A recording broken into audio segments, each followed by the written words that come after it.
Welcome, everyone,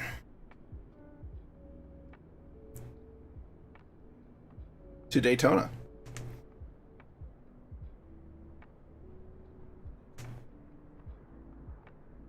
Hope everyone's well.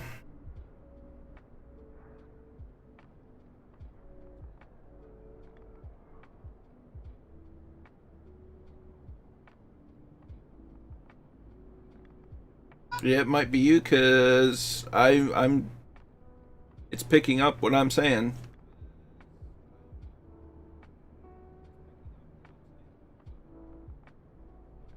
Can anybody ensure that things are working?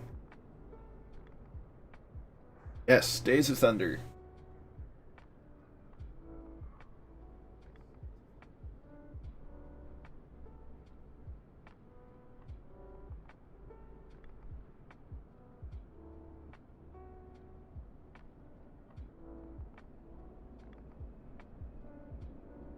So today we're taking a wee bit of a venture down in Florida. We're currently at the World Center of Racing, Daytona International Speedway, which is conveniently located adjacent to the International Airport. So it works out well for a lot of things. Cool. So I hope everyone's well. And good that you can hear me.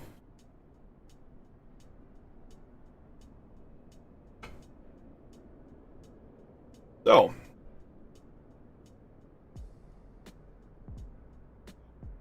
we should be on the USA server, and we are. Now we're back at the airport, which is conveniently, as previously mentioned, the speedway is right over here. So we're right there. Hey, so I'll go through the chat and welcome everybody. Two-Tone Murphy with a first comment, highly appropriate for coming in at the speedway. We have Cap at 9, welcome. Andy Brown 7, good evening to you as well. Allison Johnson watching on the tube from bed. Boy, if I could fly from bed, I probably would never leave. So welcome. Scotland 737's here. How you doing?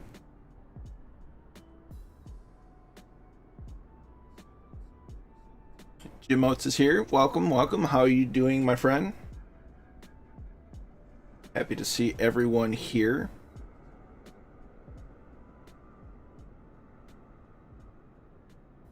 Looks like we're going to have a crosswind no matter what way we go. Hope everyone is doing well today.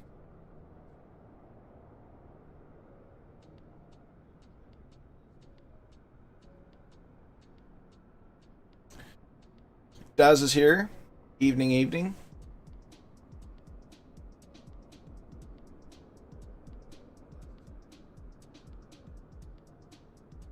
So let's get this party started. Got quite the trek ahead of us.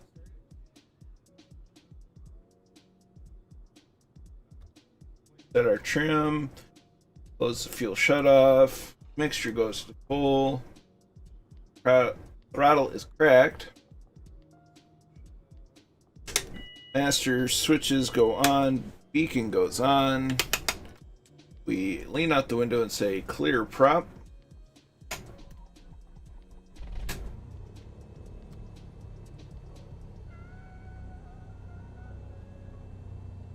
I saw that. Congratulations. The odds, or the yes. I don't know where I was going with that, but I'm just going to say yes.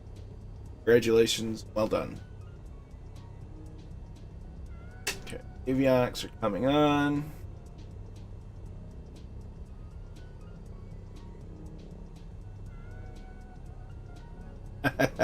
No, see what he has to do, Jim, is he has to get some like cinnamon sticks to look like logs, put them in the cup, and then post a picture of it.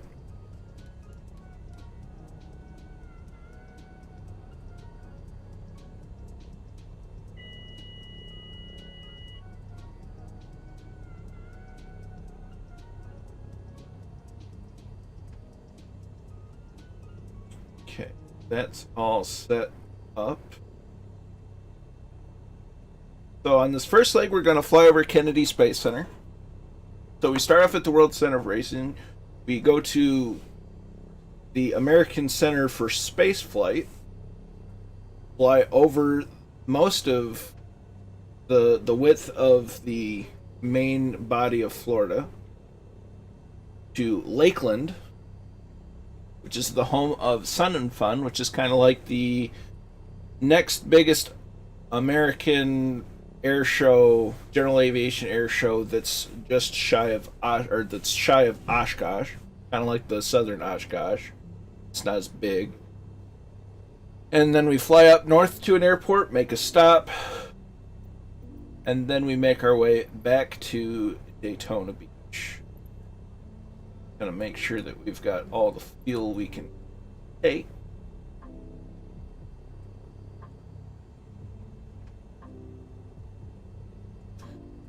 So, I think I just set the parking brake instead of releasing it, but that's okay.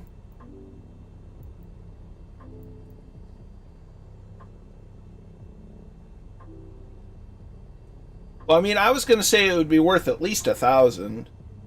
You know, selling on eBay, you could get some 30-90 prices for that. Saying.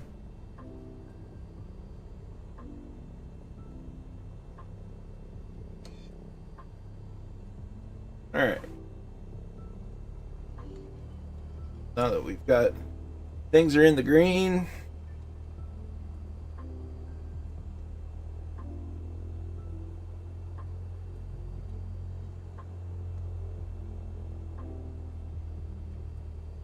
break our momentum.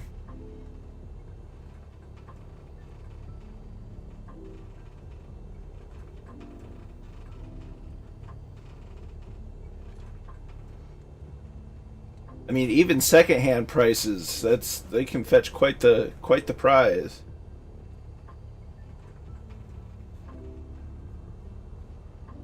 I mean, not only are they a two-tone Murphy mug, they're designed by Mrs. Two-Tone, making them extra valuable.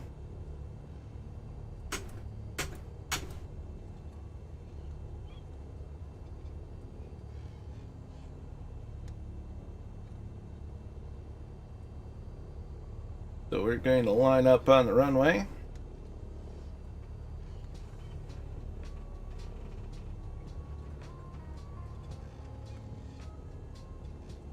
Mixture goes to full. And we slowly add the power.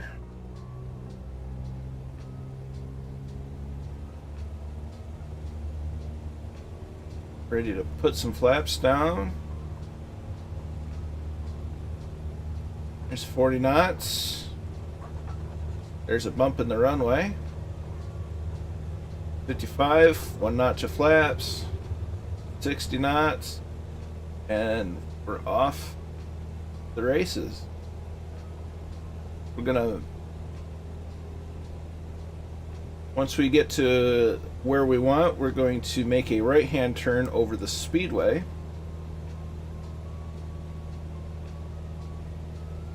Loop around and then head south.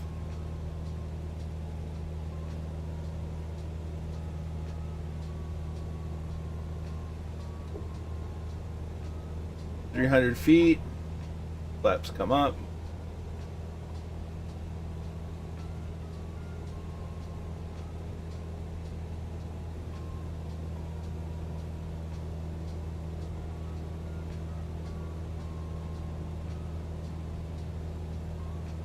I do expect some extra traffic, just given that we're in a fairly popular area.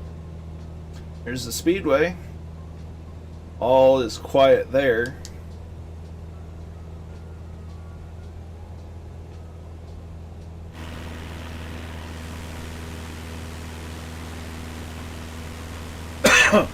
Pardon me.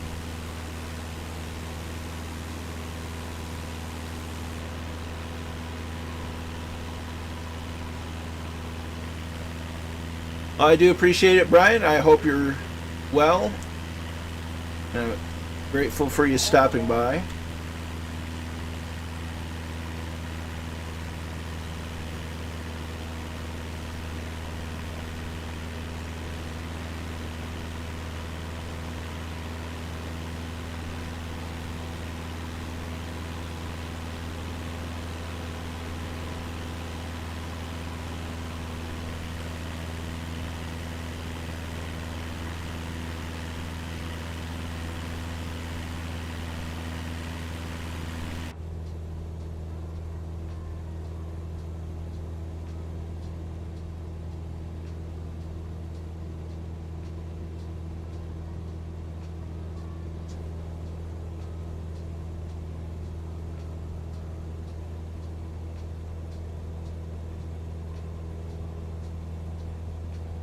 So we're going to go ahead and pre-set up our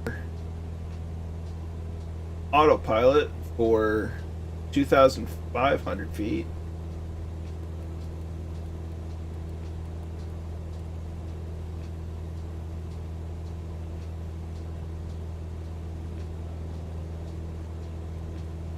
Make sure nav mode is on GPS.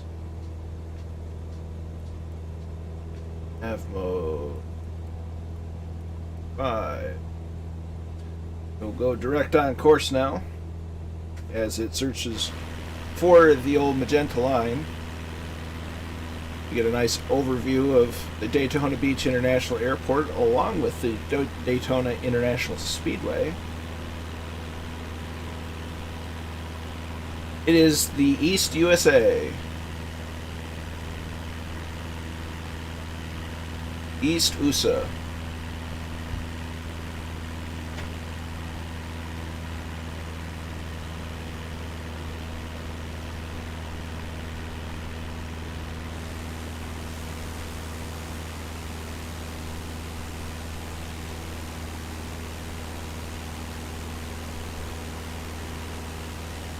Not a problem.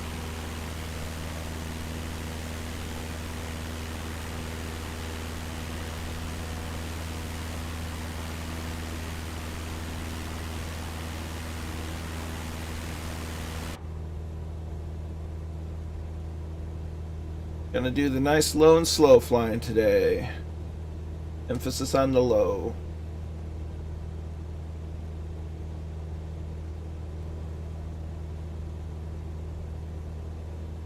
Just needed something really relaxed today because it's been a heck of a week.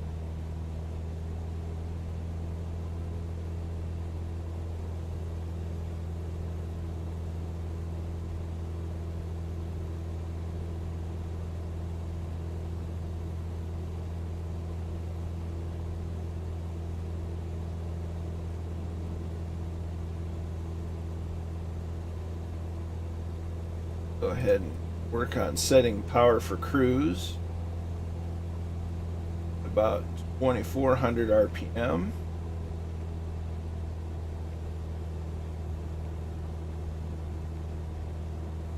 Want to keep some speed without burning too much fuel.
Nice and peaceful.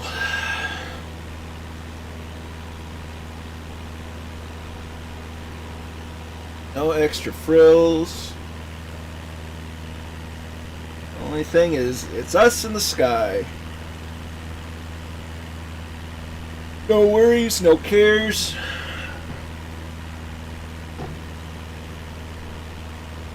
It's us and flying.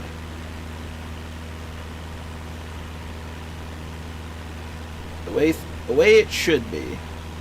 Hey, Brazenhead. Glad you could make it.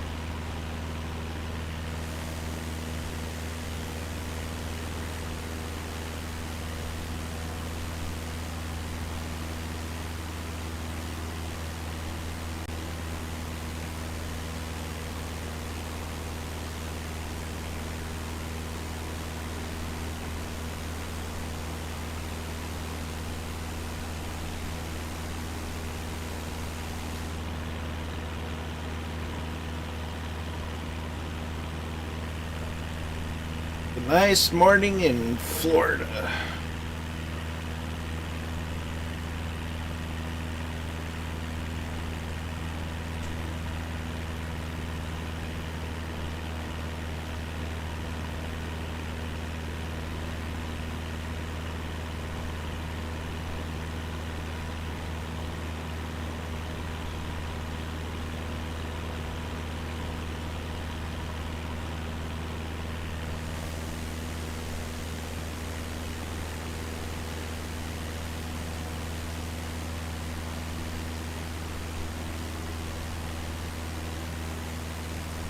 So the first notch in the flight after we get through Cape Canaveral and the Kennedy Space Center, will fly over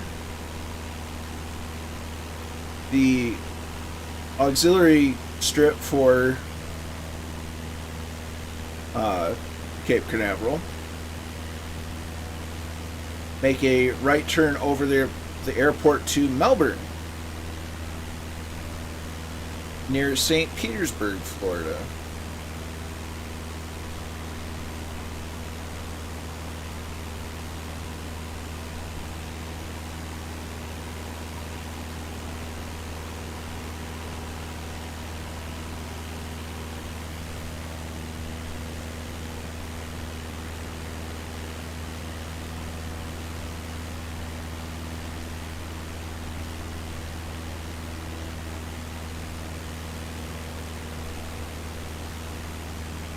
Unless I'm misreading the chart, which is possible. We just flew over New Smyrna. Very popular short track in New Smyrna Beach.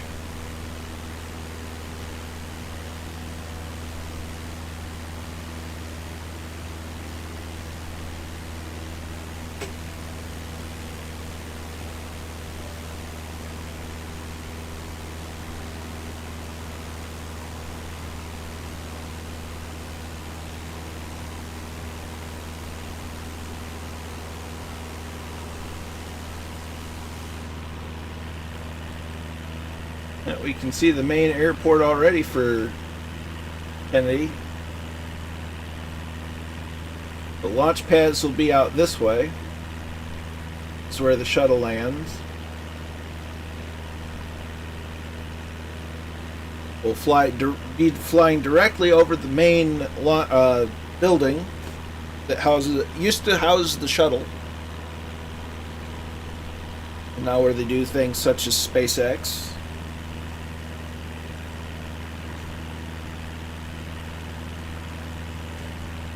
Now that they are doing manned missions. In fact, according to the charts on SkyVector, in 2 hours and 18 minutes, a TFR will be in effect for a space launch. If only that would show on FlightAware. Wouldn't that be something? Live space launches in flight sim.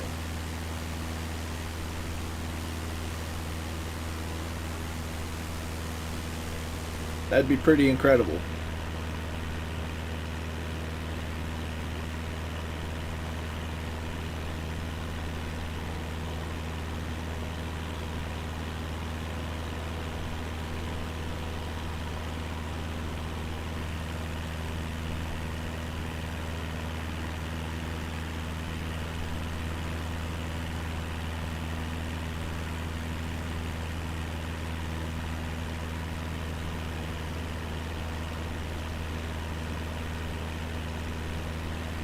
Apologize for no stream on Tuesday, between it being voting day and multitude of other concerns. I needed the mental health day. So I appreciate all your kind words and thoughts and patience while I took a little bit of time off.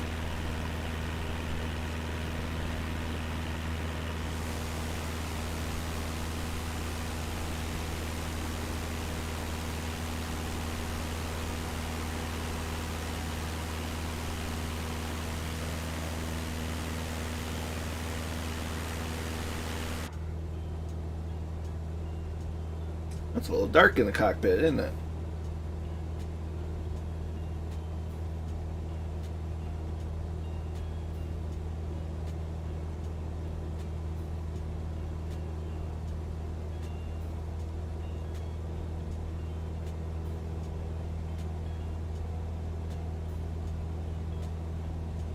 Yep, like I said, I just needed a little bit of time because there's a lot going on and a lot of implications. And I just needed some time. But we're here now, we're flying, and all we got to worry about is flying.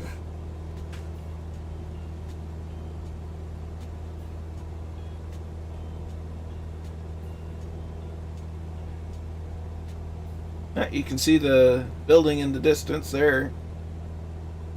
Now, there is freeware scenery for this, and I do have it installed. I do not know how it looks by default, but I can definitely say that the freeware scenery is worthwhile. Hey, Dougal Batavish has come in. How you doing, my friend? Hope you're well.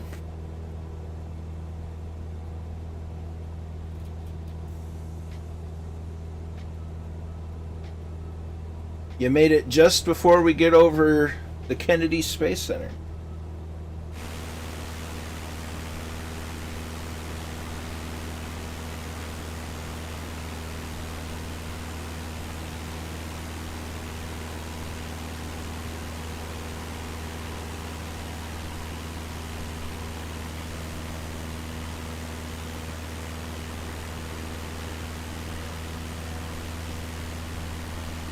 Eastern USA.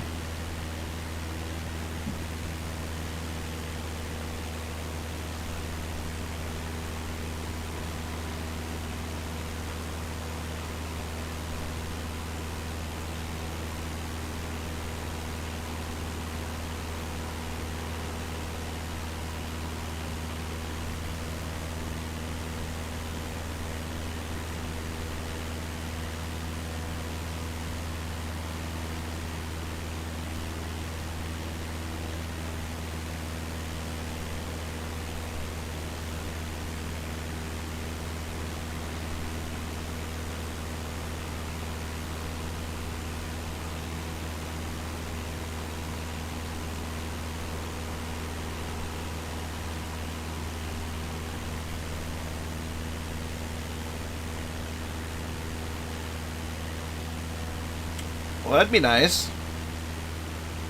We'll have to keep tabs on that.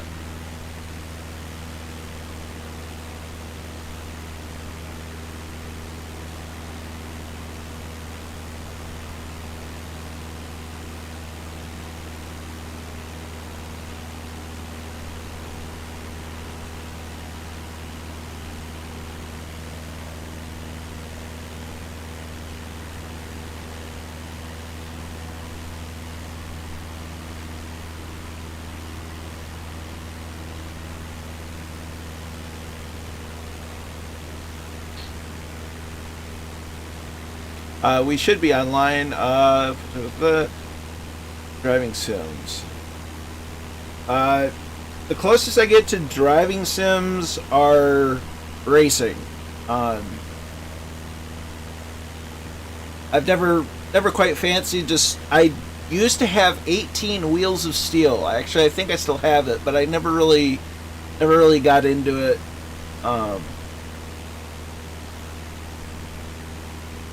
Just never struck the right chords with me. Although I have from time to time used GTA as kind of a driving sim of sorts, where I do what I can to just simply obey the traffic laws. And I tell you, it's real hard.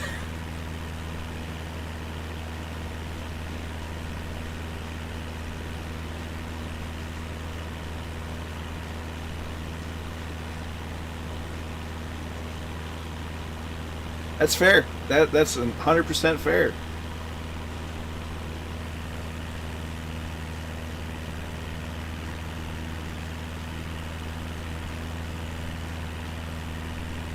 I mean, I can see the appeal of the driving sims like American Truck Simulator, Euro Truck Simulator, and that sort of thing. You know, I do find it more interesting than flying airliners, because you're actually having to deal with a lot more traffic. You're actually driving. But it just never was my thing.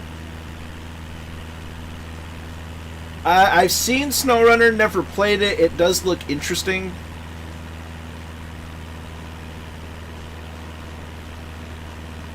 But I've not had the funds nor the draw to make the purchase, so to speak.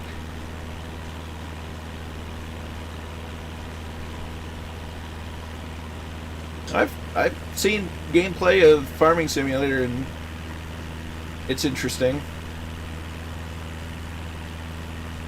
Now, with this, I just downloaded the most recent update for this, which was back mid-October, for the freeware Kennedy Space Center, and it added some rockets, some SpaceX rockets.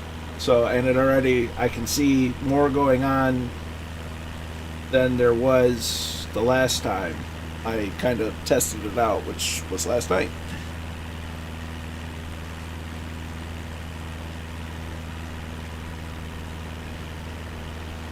There's their main landing strip where the shuttle would, or one of the runways that the shuttle would land on. I think the other one was Andrews Air Force Base, somewhere out west. Just because the shuttle needs a lot of room. You want to talk about doesn't stop on a dime. Granted, it's basically a flying brick. It's not the most aerodynamic. The shuttle was never the most aerodynamic aerial body that ever was conceived, but it just needed to be a really good glider.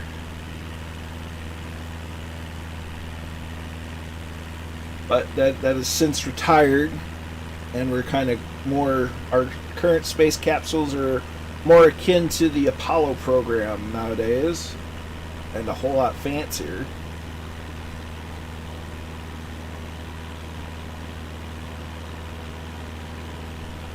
And it kind of boggles the mind. We got to the moon and back with less computing power than the average cell phone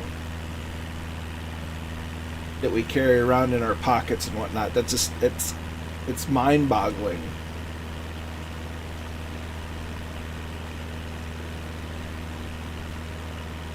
Oh, nice.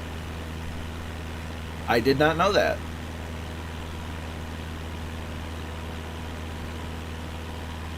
Because they always had the modified 747 that could piggyback the shuttle to get it from various places.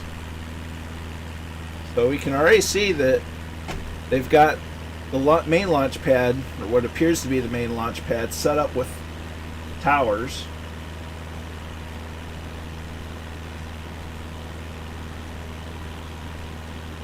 We got all kinds of stuff going on here.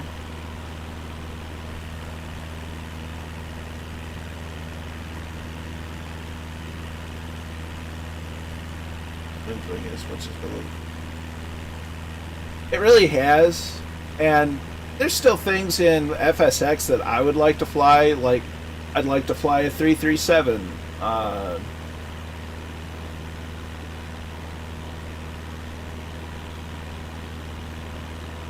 Yeah, and maybe some more simplified, or the 172N that's just a more simplified 172, but it's still, you know, pretty awesome. Definitely the 337 though. That's something I would like to go back and fly at one of these days. Hey, Fast Pete, how you doing? I've never got into Prepared just because it was cost prohibitive. There was no way I could justify what was basically a modified FSX.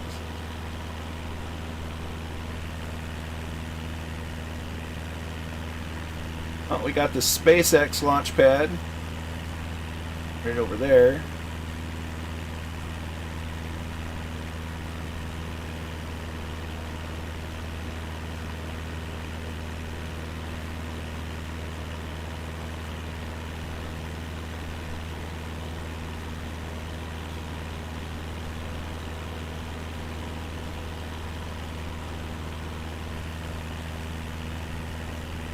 We got the Countdown Launch Center, the main hangar, as it were.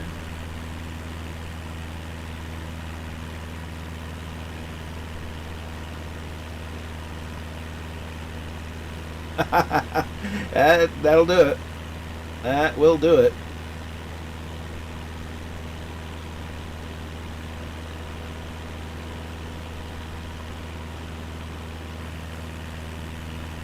I mean, that building is just absolutely massive. This is on my bucket. Oh, look. It's a space shuttle. I didn't notice that before. That's funny. This is on my bucket list of places I'd love to visit.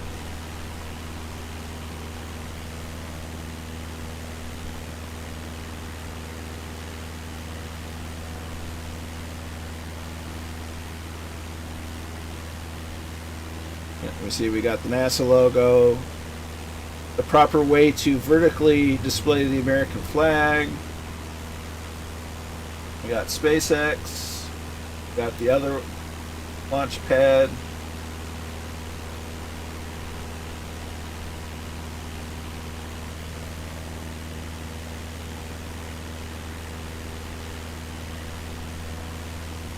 Oof. Yeah, I can imagine.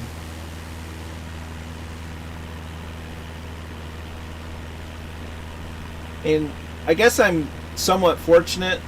I never really got too many add-ons for FSX. So it's not like I had a whole lot of money invested in it. Other than I initially had the disc versions, so FSX and then the expansion pack. I had them both on disc, but those discs are kind of, in the several times that I've moved over the years since its release, or the discs are just gone, so I bought it on Steam.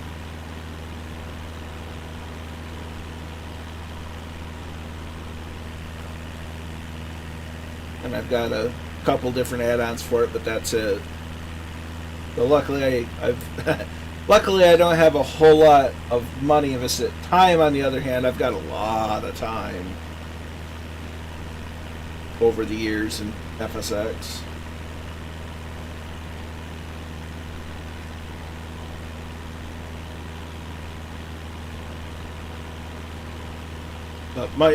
Once Flight Sim gets Cessna 337 Skymaster. I'm going to be spending a lot of time in it because it's a cool airplane.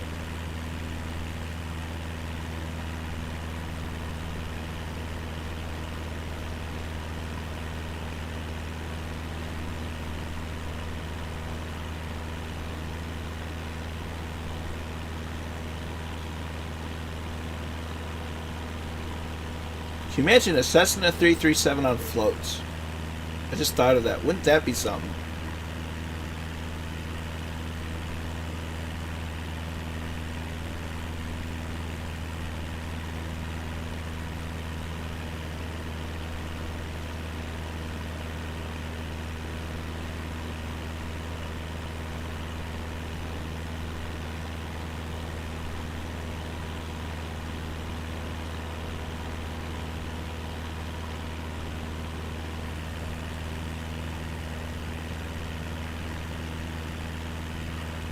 So this airport is called Cape Canaveral AFS.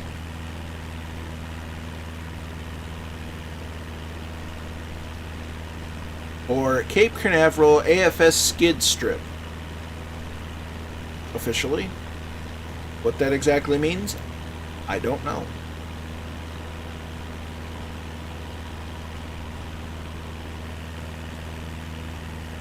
But we're flying over it en route to Melbourne.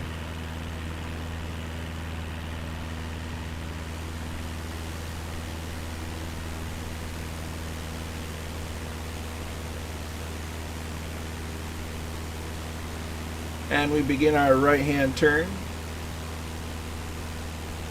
towards Melbourne.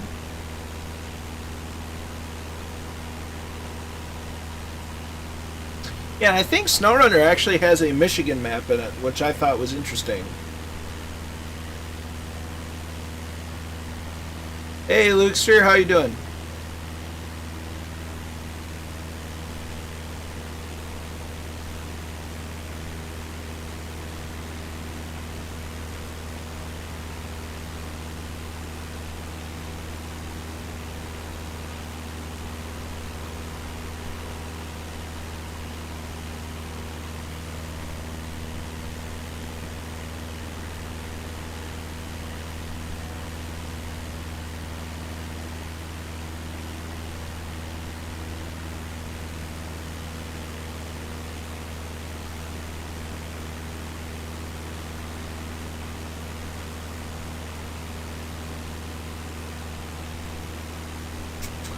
I don't know.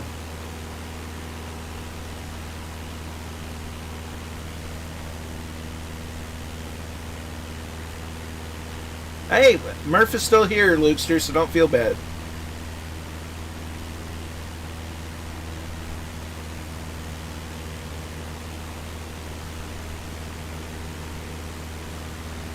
Normal TV? What's that? I don't remember the last time I watched normal TV, but we'll keep you in our thoughts, and I appreciate you stopping by anyway.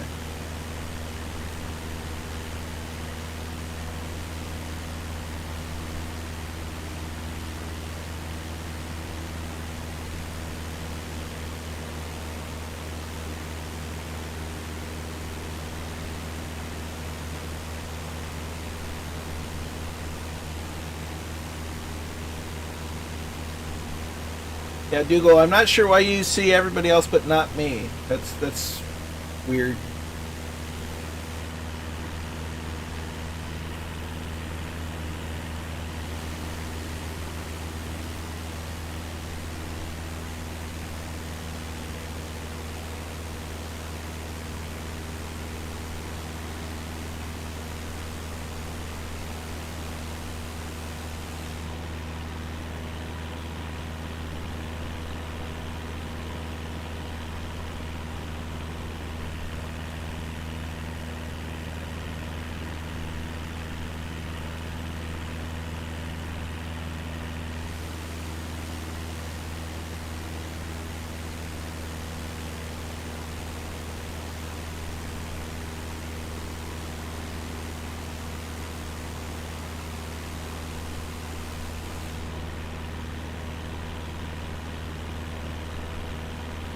So coming up right here is Patrick Air Force Base.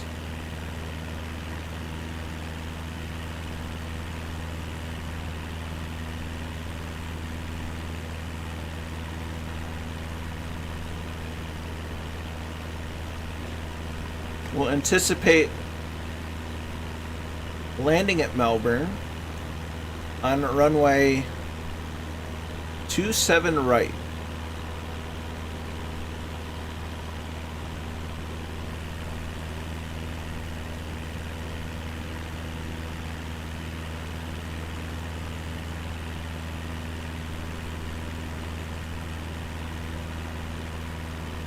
I'm happy to dig through stuff and see interesting things and share them. Gave me something to think about last night, and I'm glad people are enjoying the little bits and bobs that I find. Makes it worthwhile.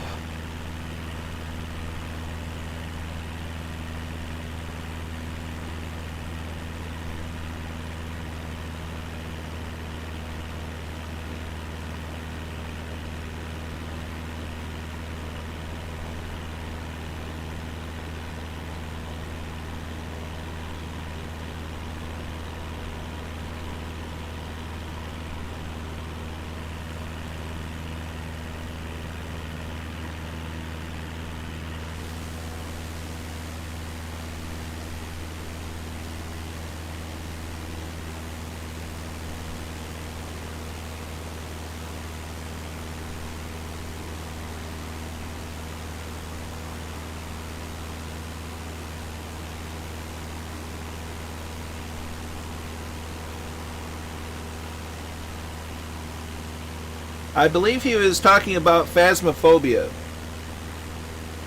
I've had a few friends. I've had a couple of people ask me to play it, and I don't do scary games. I just don't.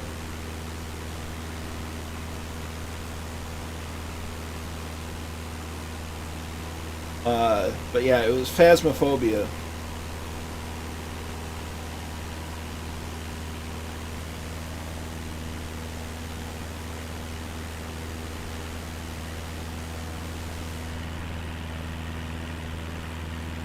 And there's Patrick Air Force Base.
Yeah, I would not necessarily care to live in Florida. Visit there wouldn't be too bad though. A lot of neat places. So we're almost to the airport. So we're gonna go ahead and get off the autopilot. Roger that. So mixture goes to full. Lower the RPMs to about 2,000 RPMs. We don't have to descend a whole lot.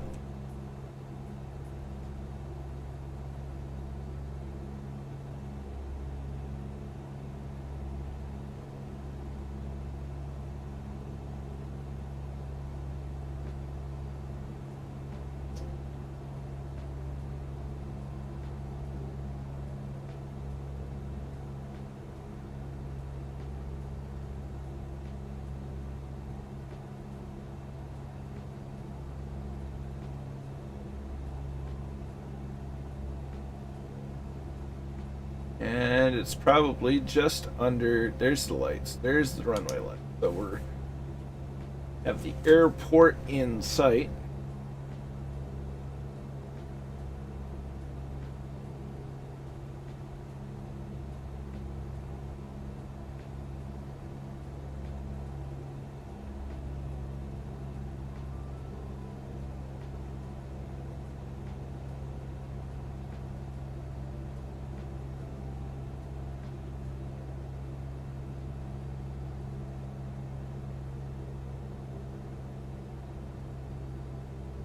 So I'll do the normal Murph thing of landing first, get the name tags on, get in the drone cam, and record people's landings.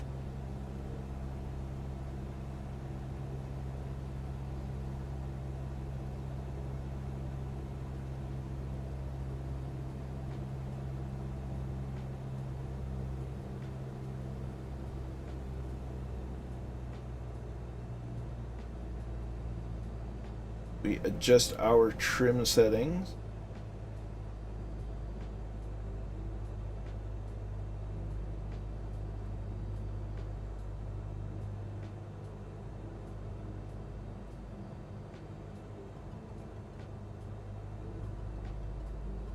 Now that is 27 right here.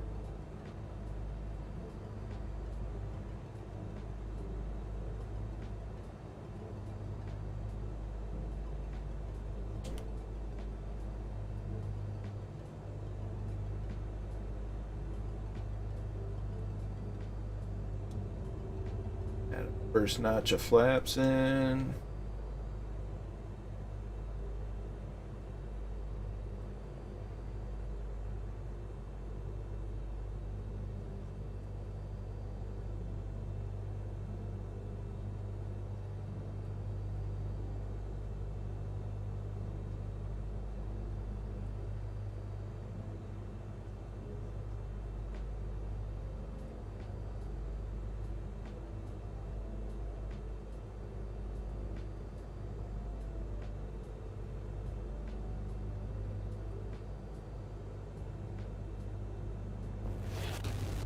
Jim Oates with the host. Thank you, my friend.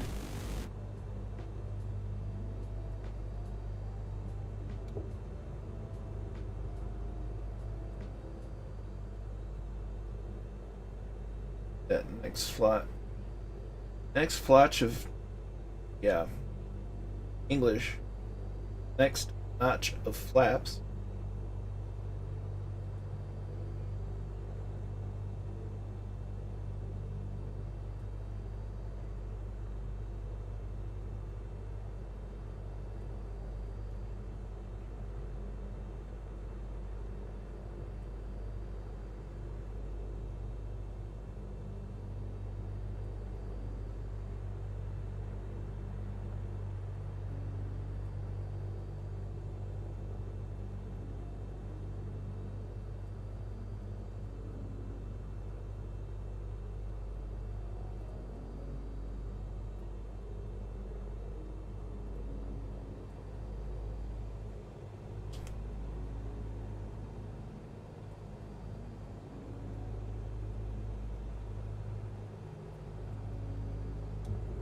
Throw that last notch of flaps in, use our trim to compensate.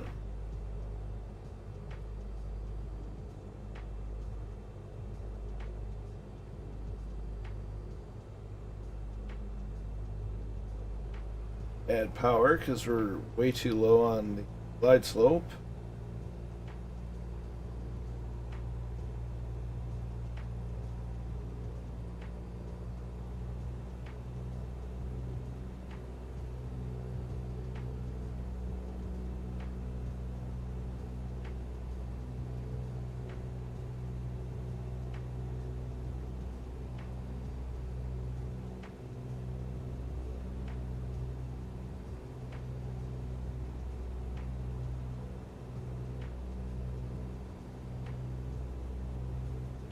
Pretty shallow landing.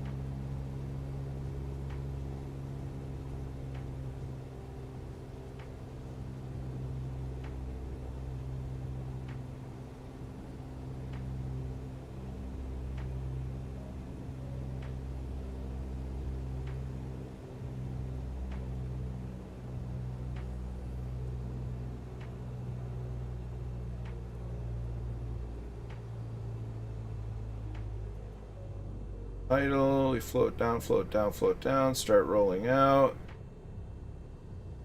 Ground effect. Start pulling back. Keep pressure. Stall. Smooth as butter.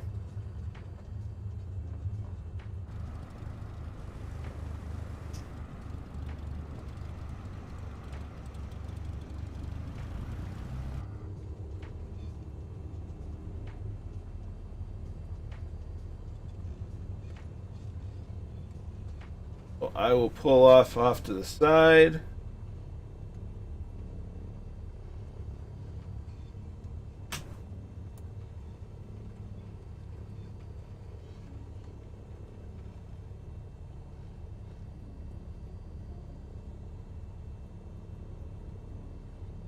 Grass, so I stay out of the way.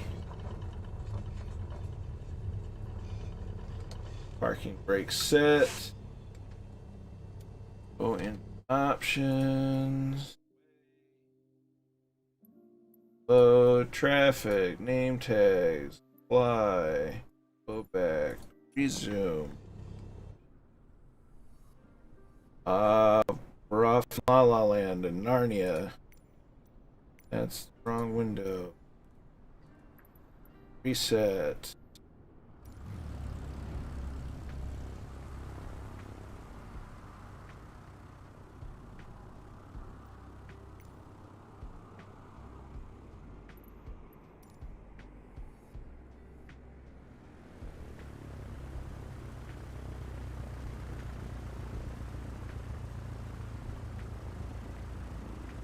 Just in time. Very nice.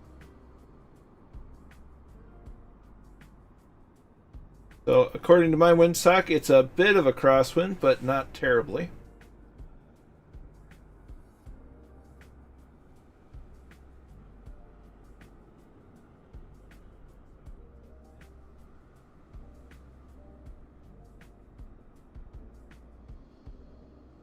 So it looks like Catback is next. Catback is next, if I can.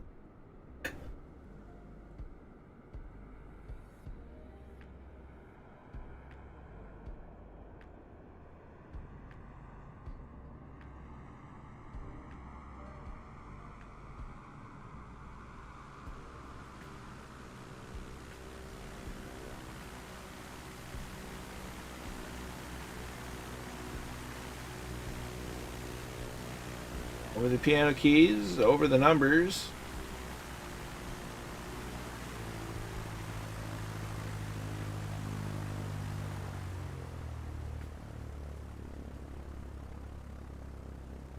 We're down, very nice. Next up is Fast Pete.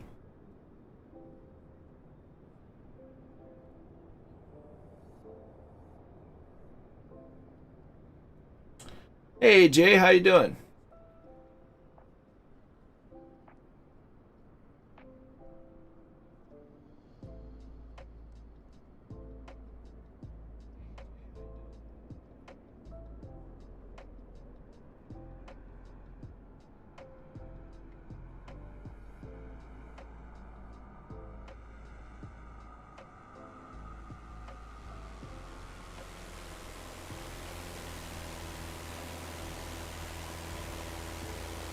It's a good thing to relax to, I can say that for sure. We just flew over Cape Canaveral and Kennedy Space Center. We're currently in Melbourne, Florida, on our way to Lakeland. And we'll end up back at Daytona Beach. Over the numbers. And we're down. Well done.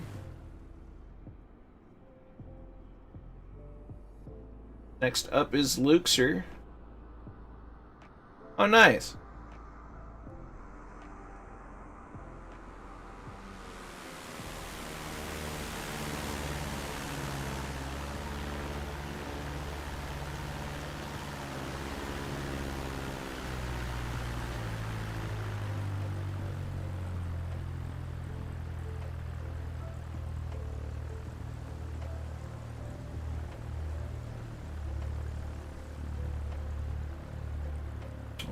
Very firm 3-point landing.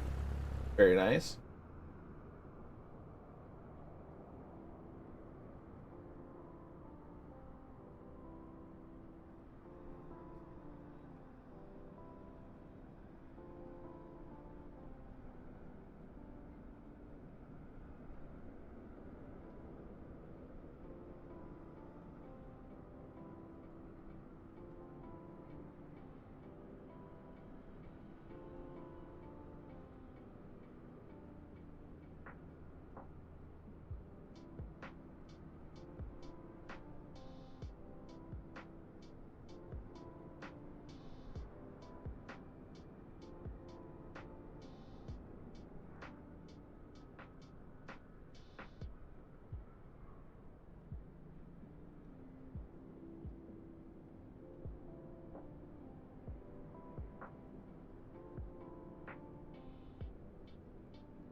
Yeah, congratulations on the two-tone Murphy mug.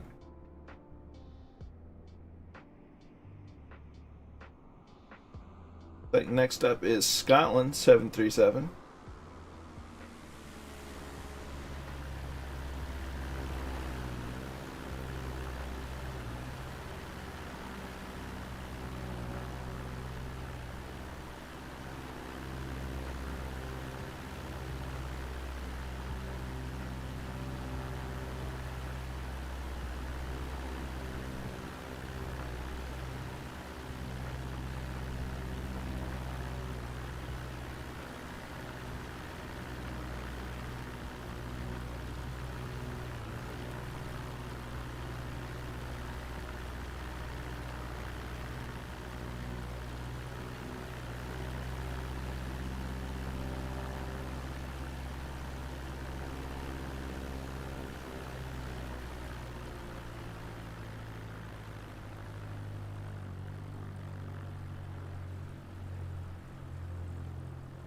A little windy on the end. And ooh, very nice.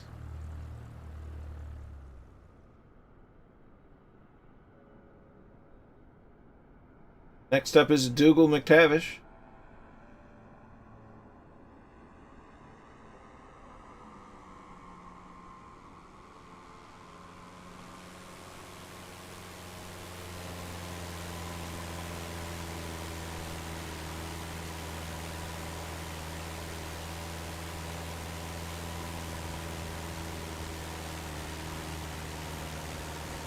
Over the keys, over the numbers.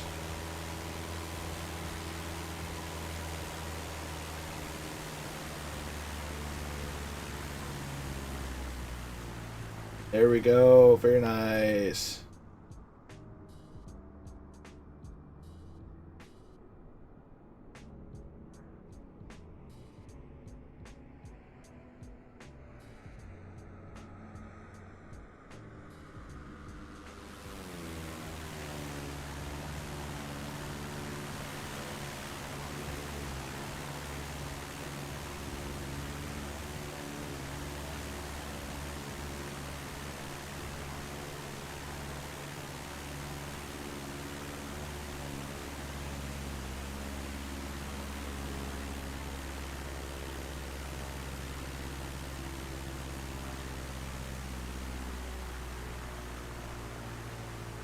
Smooth as silk.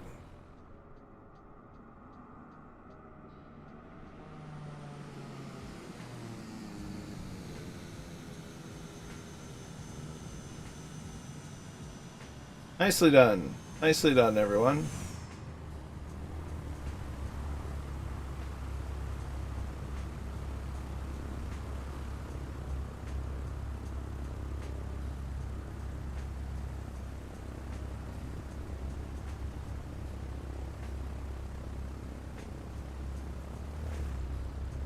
All right. East USA.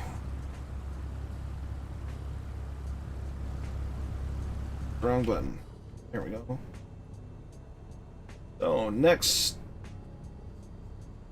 some reason it's not picking up that we're at MLB.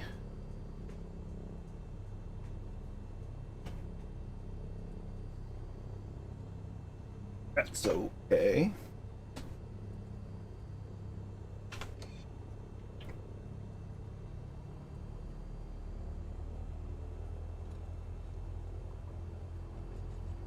Some momentum and start taxiing down to the end of the runway in preparation for departure.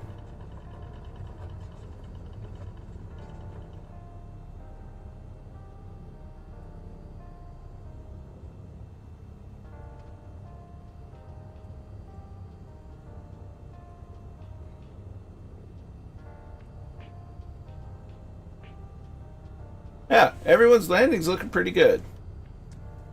There's no such, I mean, in theory only does a perfect landing exist. The best landing you can do is just the best landing you can do. Always a practiced, never mastered skill.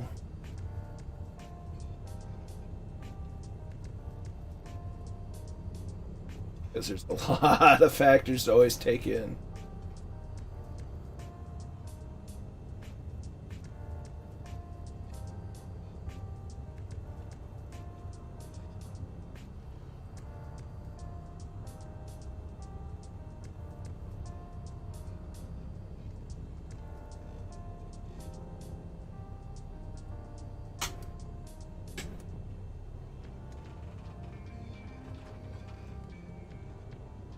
Short, make sure everybody's with us.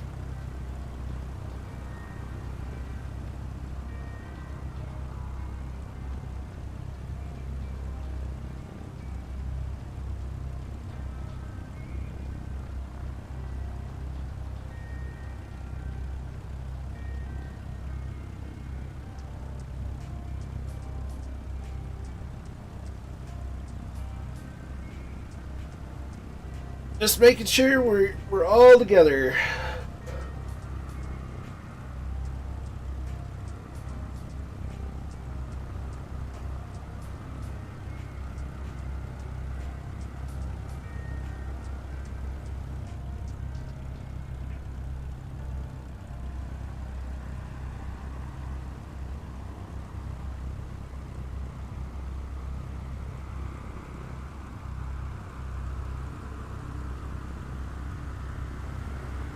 Lukester coming in hot.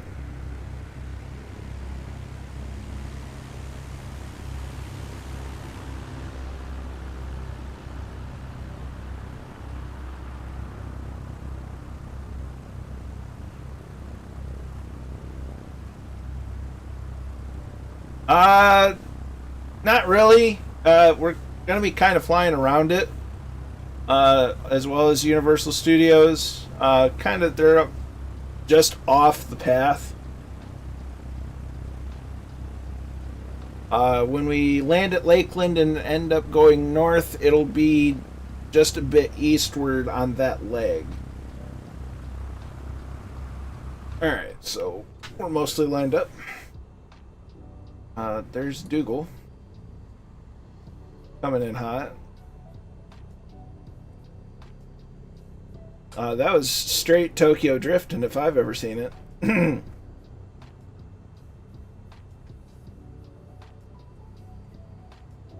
And there's the one and only Warhamster.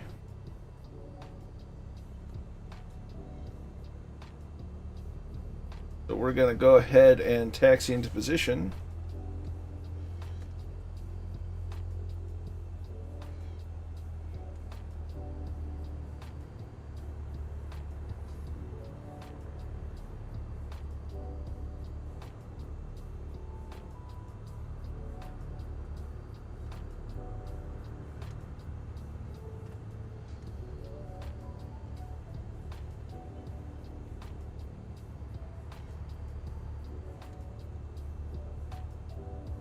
So mixture goes forward and we slowly advance the throttle.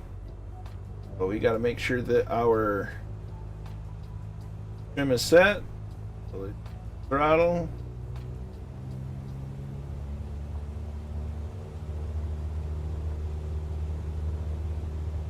40 knots. Airspeed's coming alive. 45, 50, 55. 1 notch of flaps. 60 knots. We're off the ground. Just as smooth as that.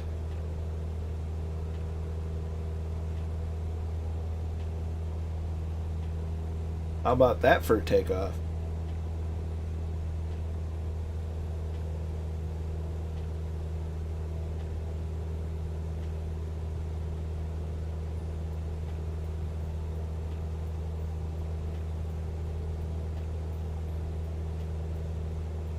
There's 300 feet. Flaps are coming up.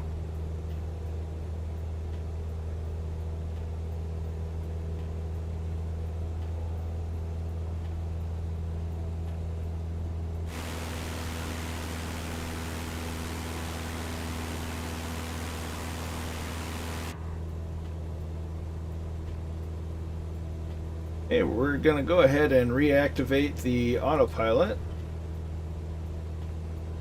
and fight with the view to get to there. Activate nav mode. Set for 2,500 feet.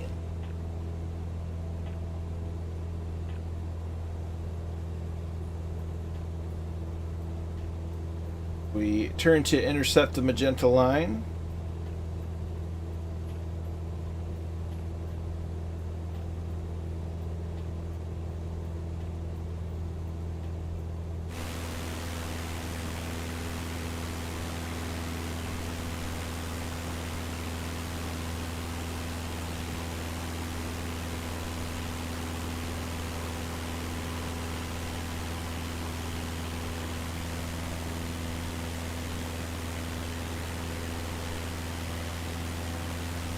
And there's the left, now the left turn intercepting the line.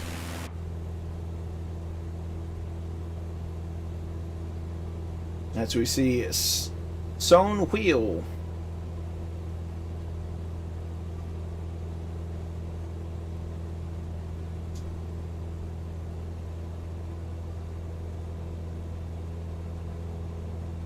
And we may just leave the name tags on for this stretch. Acme Kit Coyote. I get that reference.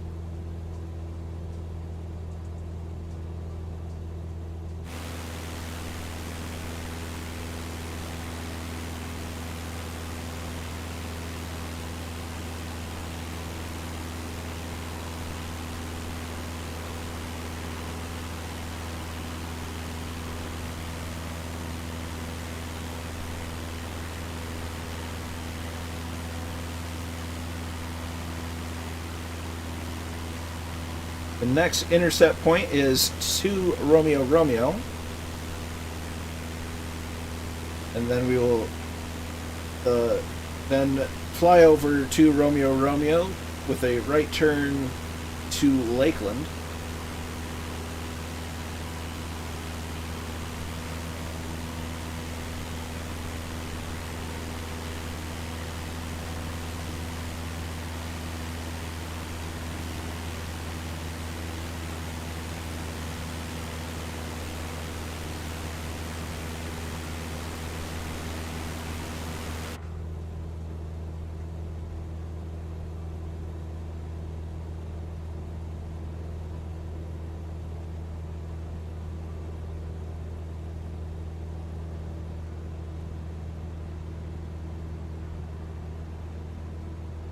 Luxor's doing rental power.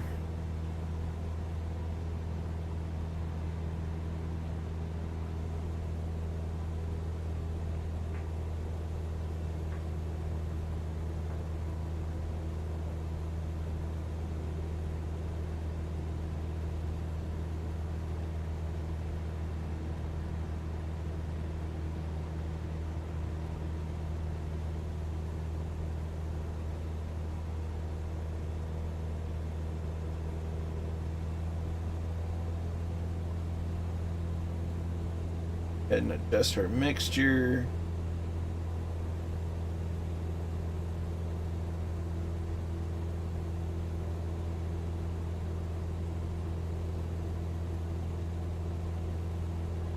Okay, as we come up on cruise altitude, we'll back off the throttle.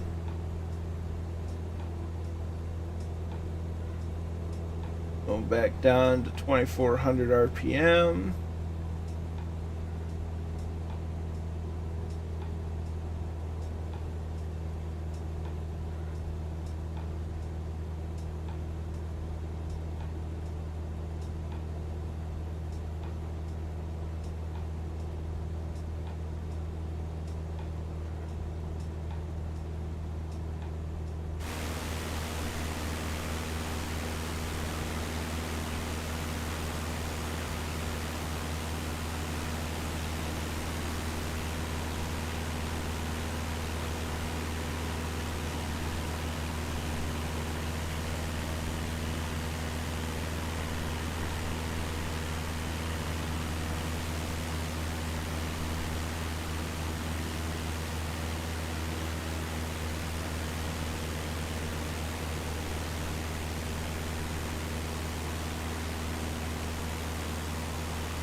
I can imagine this being fairly accurate looking cloud coverage for Florida. Of course, not having ever been to Florida, I can't say for certain.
Far enough away from the airport, we don't need the landing light on. Yeah? That's awesome.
Nice and relaxed. What I needed. And to do something nice and relaxed with friends just makes it even better.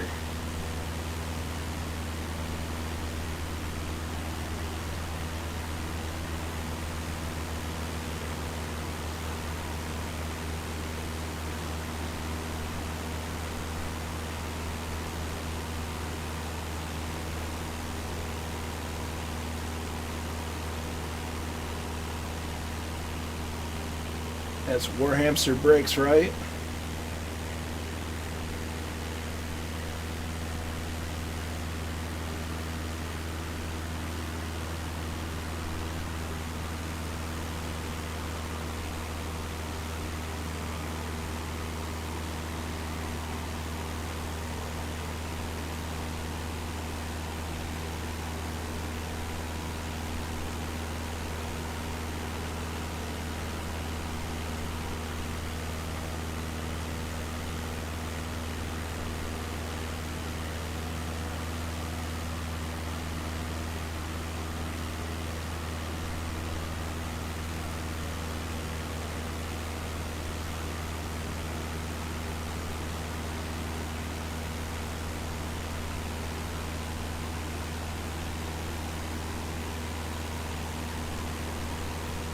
Gotcha.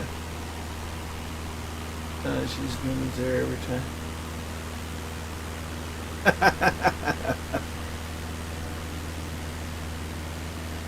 Sounds like she's been in a few places.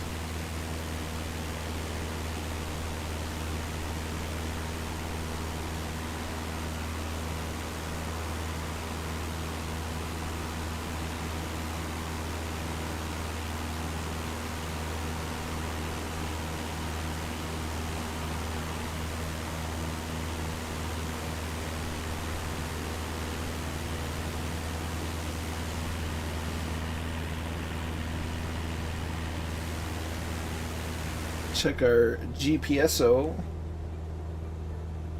We're about 17, just under 17 nautical miles to the next turn, which will be over 2RR, which is an airport at some sort of resort. And from 2 Romeo Romeo, we will make our right turn onward to Kilo Lima Alpha Lima, which is Lakeland, Florida, the home of Sun and Fun. Usually happens in the spring. I've never been to USA, but she's toured all Florida. Well, there you go. I live in the USA, and I've never been to Florida. The closest I've been to Florida has been Atlanta, Georgia, or Columbia, South Carolina, whichever's closer. That's the closest I've been. And I was not there on leisure.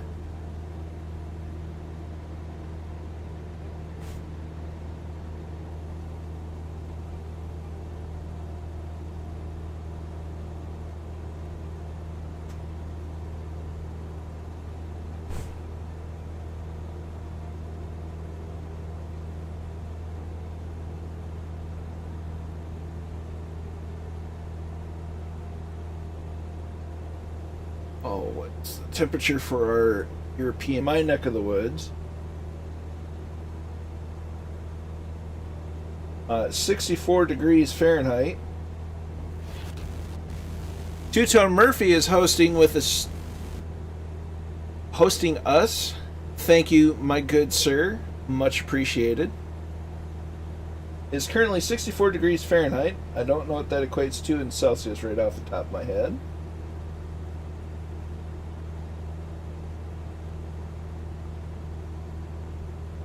And they've been kind of predicting that it might get into the 70 degree Fahrenheits over the weekend and into the middle of the next week. So this is it. I don't know the origin of this saying, but it's been a saying in my neck of the woods for as long as I can remember. But it's kind of what we call an Indian summer, where we get cold autumn type weather for quite a while, and then we have like a week where it just really warms up to near summer like temperatures for like a week, and then it cools back down into autumn, fall, almost wintry weather. So I think we're hitting that time of the year, which is a common occurrence here in Michigan. It's usually odd when it doesn't happen.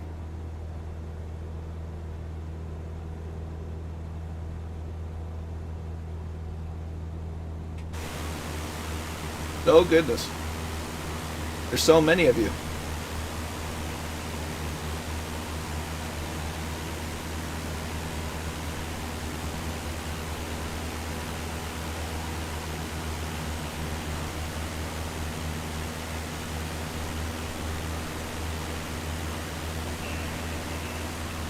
Mahana 2020 mix is now following. Thanks, my dude. Appreciate it. Hope you're well. Hope you're enjoying the content. Try to keep it nice and relaxed here. Look at all the friends we've got. Got so many friends flying with us today.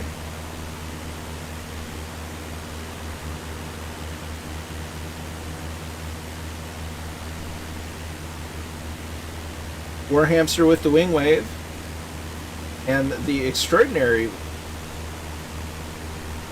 formation flying skills.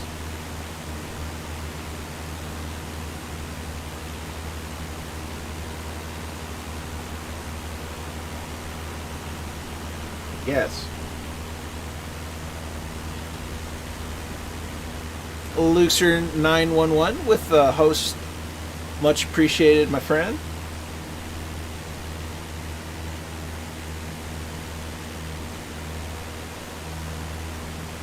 Warhamster's opening the window again. Mayhaps he had beans.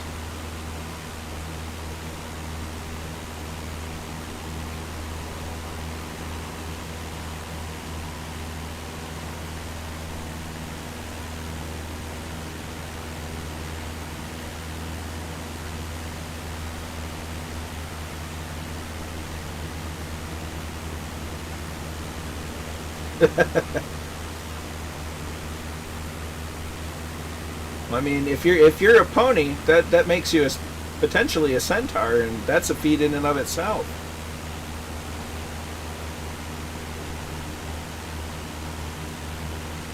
As Jay Watts performs the circular security for the formation.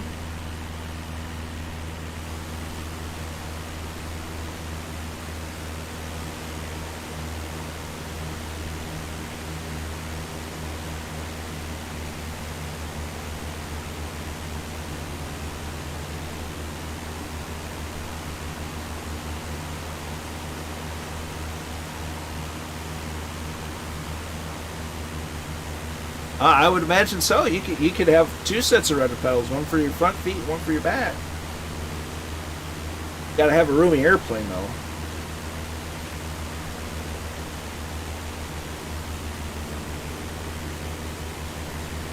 So we check the path. So we're about to hit our turn in about 5 nautical miles. And the airport should be right in this vicinity, give or take.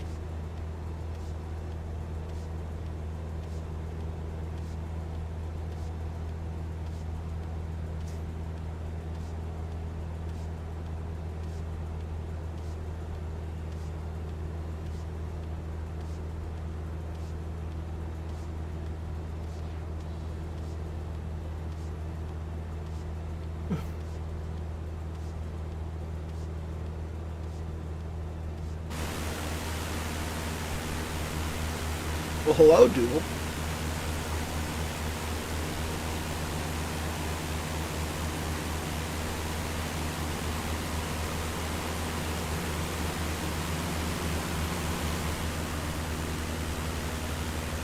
Beat me up, Scotty.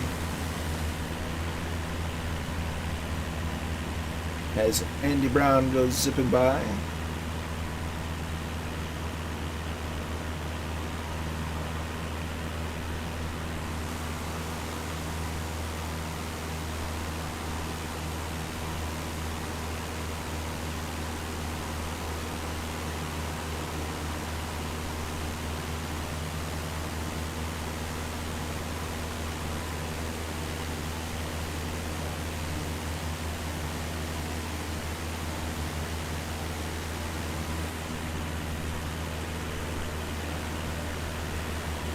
So this is the airstrip of which we're going to make our right-hand turn.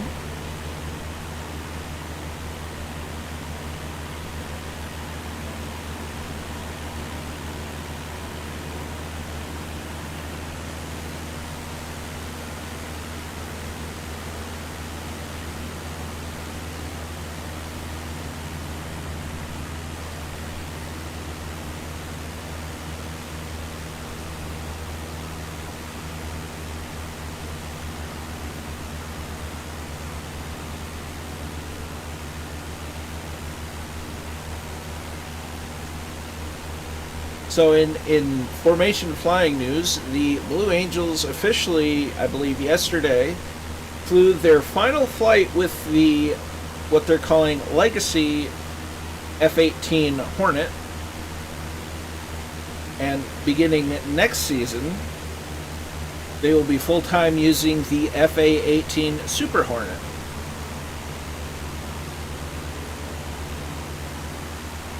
The F-18 platform, whether it be and as we begin our turn, the F-18 has been in use by the Blue Angels since 1986 and is the longest serving airframe for the Blue Angels. They've used the various models of quote-unquote legacy F-18s that have all been custom modified for their air show use, including a stiffer spring in the joystick to be able to perform more precise maneuvers such as the 8-point rolls and such.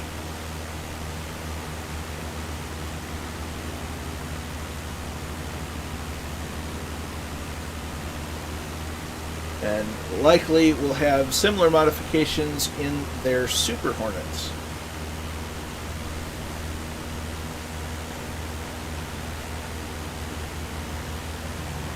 And, interesting note about the FA-18 in general, it was derived from the YF-17 project, which was an airframe in competition with the F-16 for the United States Air Force to be the more interceptor, quote-unquote, lower-cost fighter back in the 70s.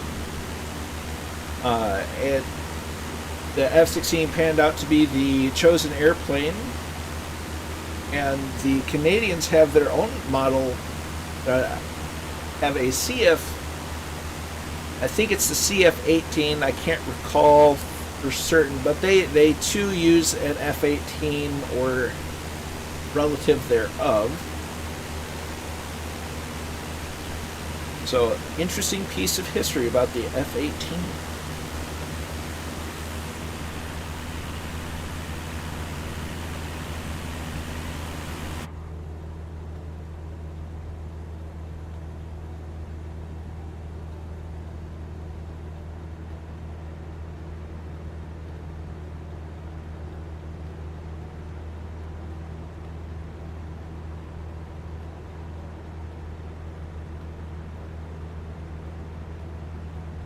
You were on rental power. But that's okay. We caught up.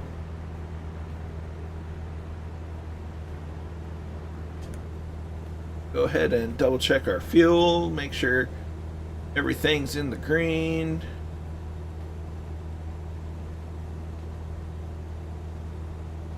Everything's working. Oh.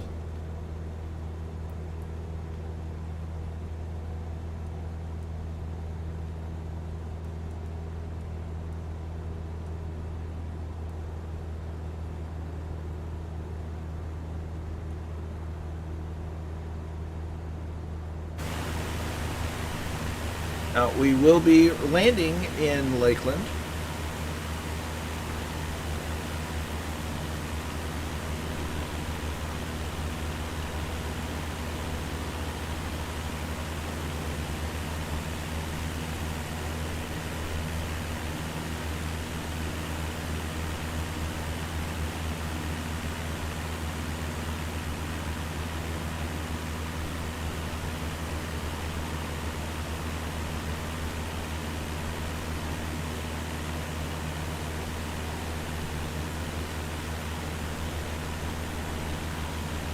And we're probably going to expect to land on runway 27, which happens to be the main runway.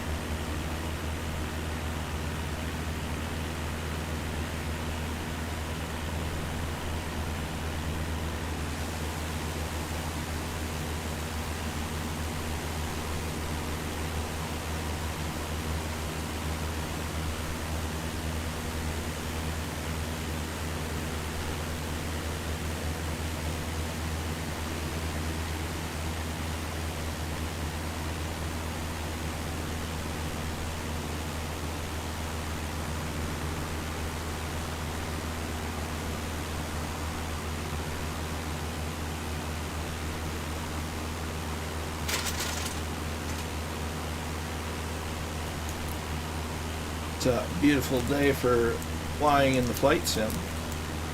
Actually, up here, it's kind of nice flying for real if I could.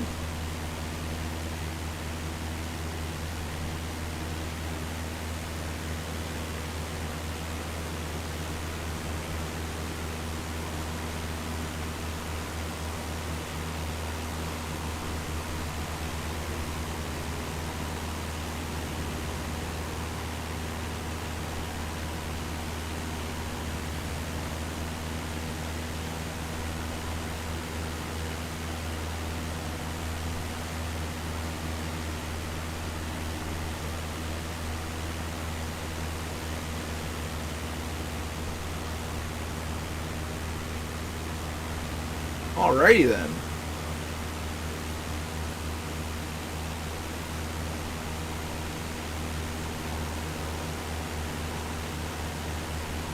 Nothing wrong with that. It's good to stand up every once in a while and stretch out.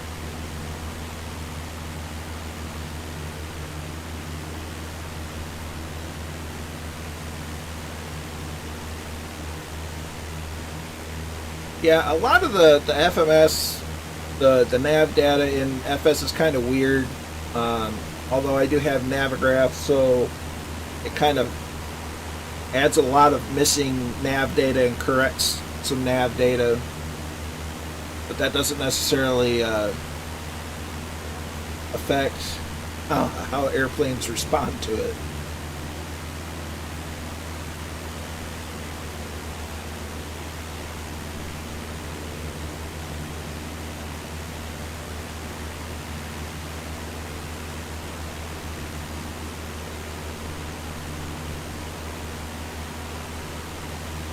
Now, nearby to Lakeland, Florida, is a little place that is referred to as Orlampa because it is roughly halfway between Orlando and Tampa. And it is the home of Fantasy of Flight.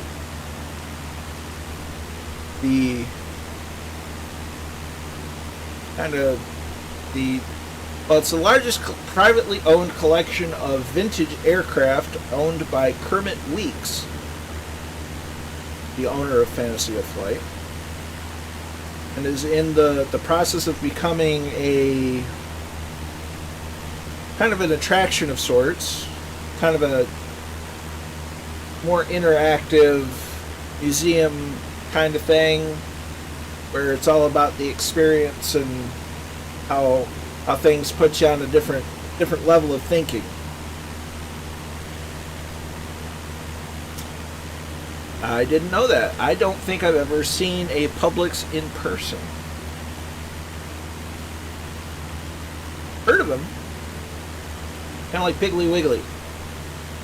Except I've seen a Piggly Wiggly. I didn't go in it, but when I was at Fort Jackson, they had a Piggly Wiggly on base. But I do follow Kermit Weeks' channel quite heavily. They're doing I'm really interested in the project they have restoring a Messerschmitt 108. And I'm not misspeaking. It was a 108, not a 109. It's fascinating because it's one of those odd aircraft. But they have just this massive collection of vintage. They've got seaplanes. He plans to build a seaplane base. He has a Lockheed Constellation.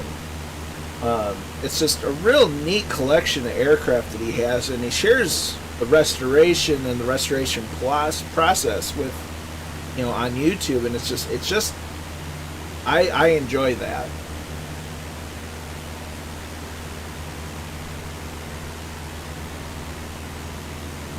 And he also has his own brand of rum.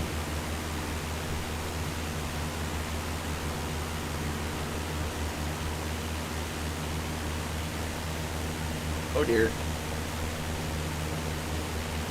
And I just saw a bunch of name tags blink out of existence.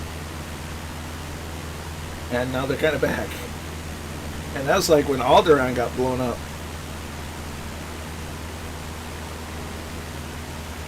His voices cried out and suddenly stopped. There's a disturbance in the force. Captain Bombasso, I see you. Flying along with us.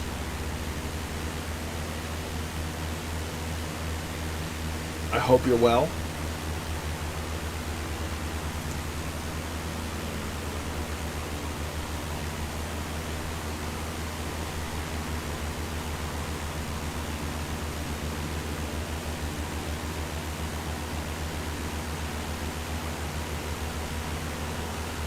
So if you get a chance to check out Kermit Weeks' channel, YouTube channel, do it. It's absolutely it's really neat getting into the process of how things are restored and just see the collection of aircraft he has. It's amazing.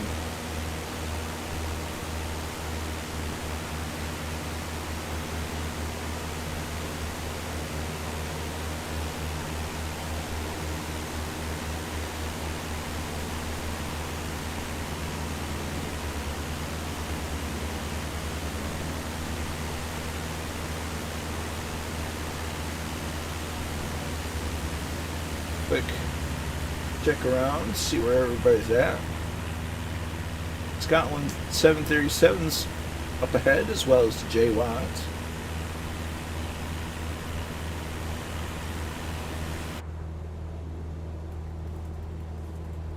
Have approximately 25 nautical miles.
That would be correct.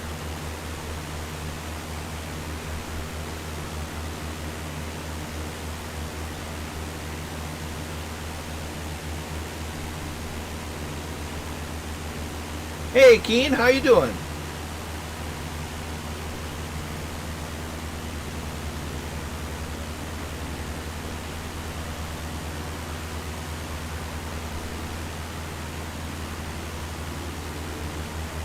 Hope you're well.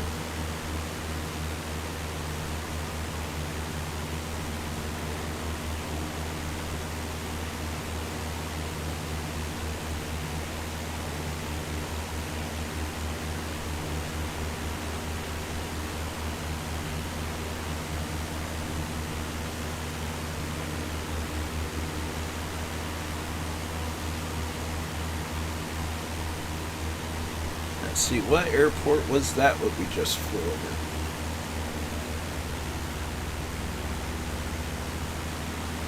I do believe that was Lake Wales.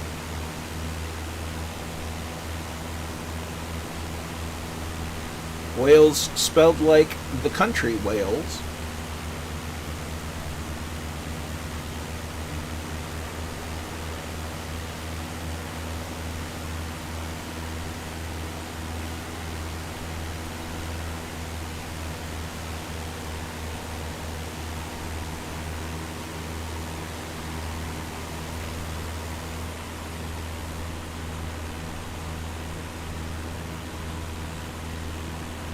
Only 50 days until Christmas. I'm counting on it. How many days until January 1st?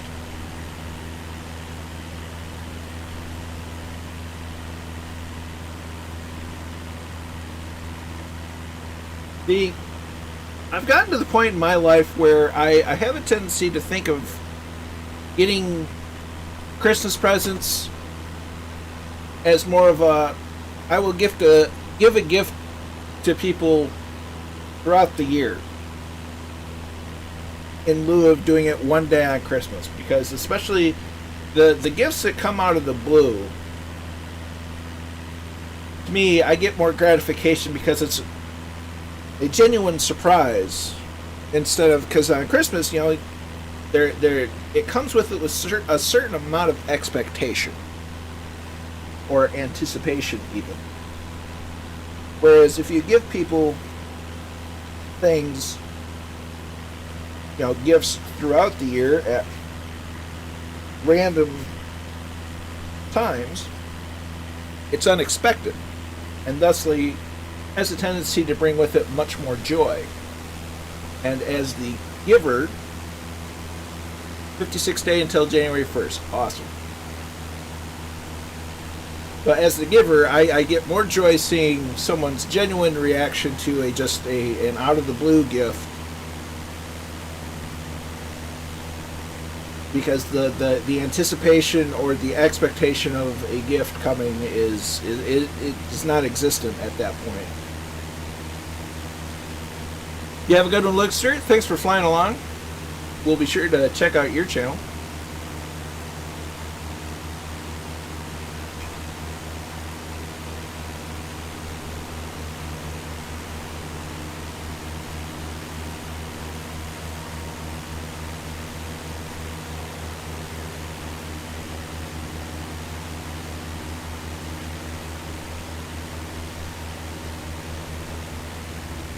So that's my personal philosophy on the giving of Christmas presents. I mean, taking full account of the tradition and all, but I don't know, maybe it's a slightly more modern take on gift giving on Christmas. Maybe I'm just weird. That's okay. I can live with it.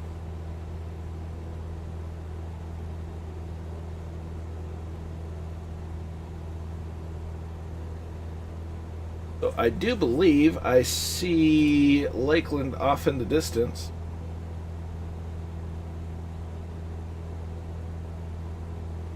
I could be mistaken as I consult the chart. Yeah, I'm reasonably certain that is, in fact, Lakeland.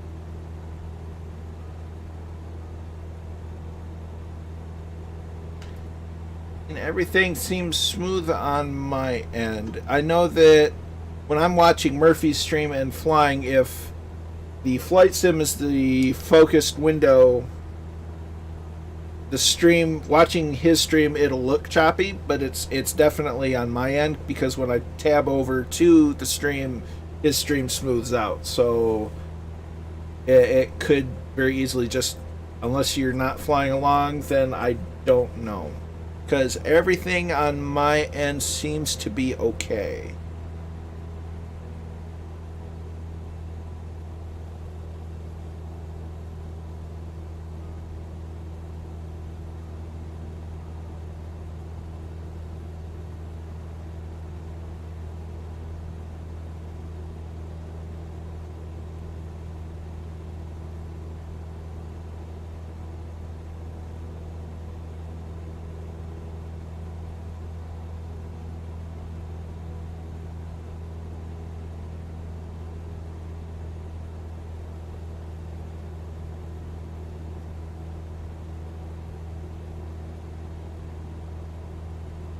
And miles out.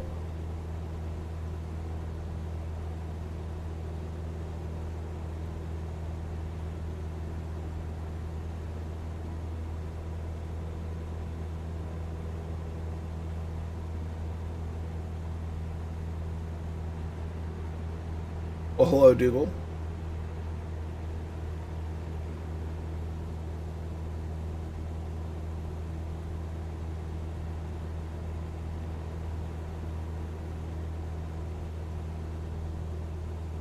Roger that.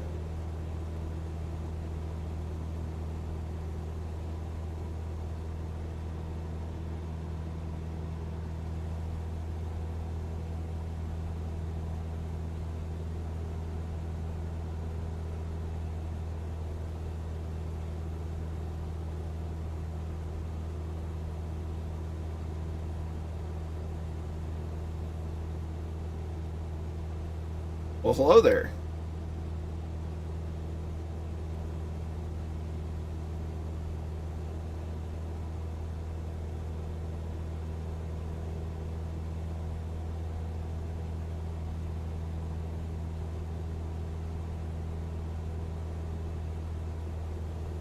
Hey, Colonel, hope you're doing well. I would have joined, but it's my birthday today. Not a problem, Chippy. Happy birthday. I hope you had pizza. But spending time with the family is always more important. But I do appreciate you taking a moment to swing by anyway. As War Hamster's having technical issues, there's Lakeland there with his autopilot.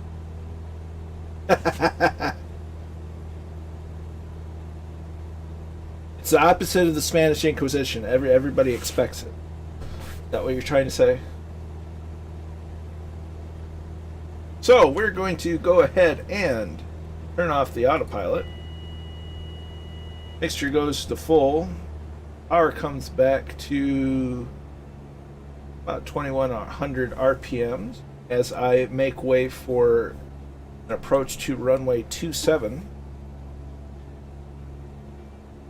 Well, right on. Happy birthday to Chippy.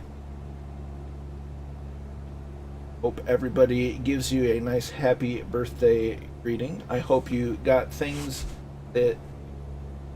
I hope you got more gifts than you expected. And that it went well. And to many, many more, very happy birthday.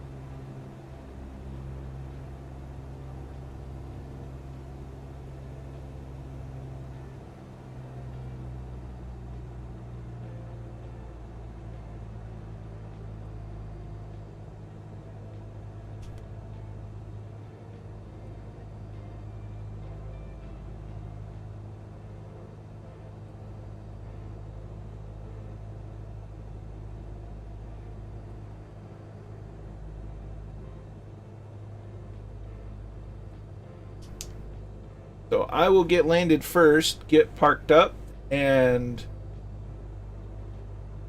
get in the drone cam to catch everyone else's landing.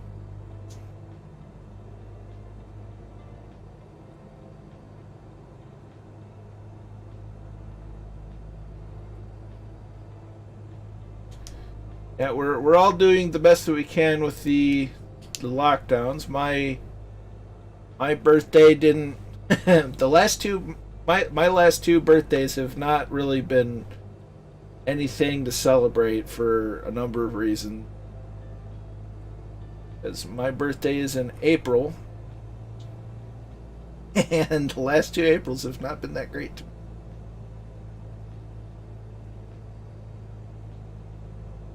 That is a negative. We have another leg after here. We have two more legs after here. Because we are going to make our way back to Daytona Beach. As a bunch of name tags just disappeared. And they just came back.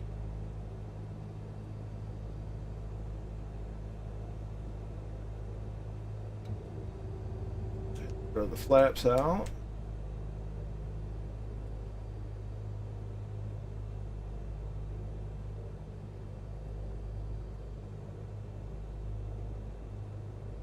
George's FS video, hello. Hope you're well. Welcome along. We are currently landing in Lakeland, Florida, Kilo Lima Alpha Lima. We'll be making our way up to, I forget the identifier of it, but I believe it's north of here. And then from there we'll be making our way back to Daytona International in Daytona Beach, Florida.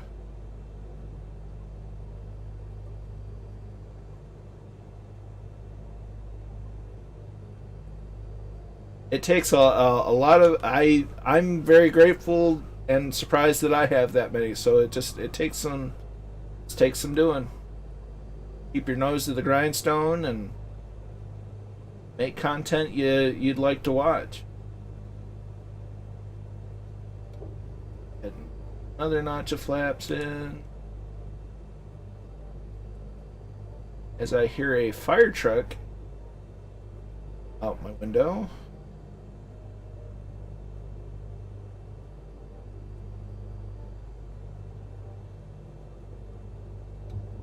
Last notch of flaps.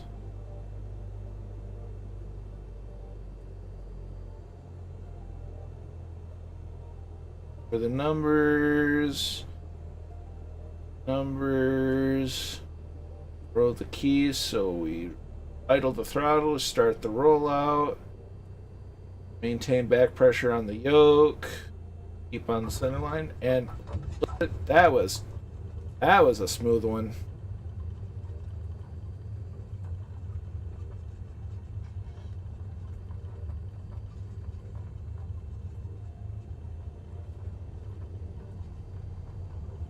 Hey, 40 knots, flaps are going up.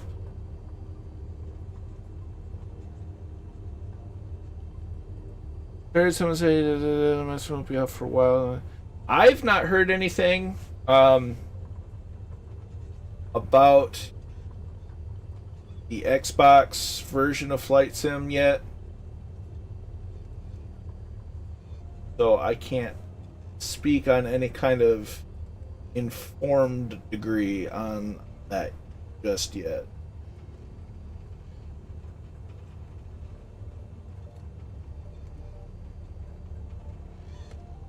Alright, so I'll park off to the side here real fast, jump into the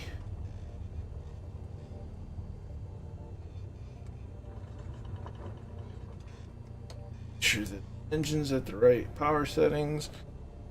Get in.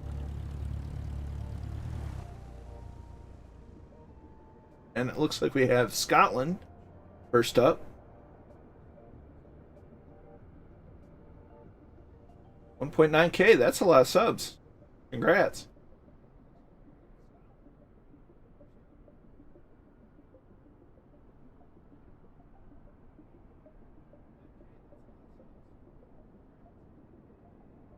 Well, Scotland, there we go.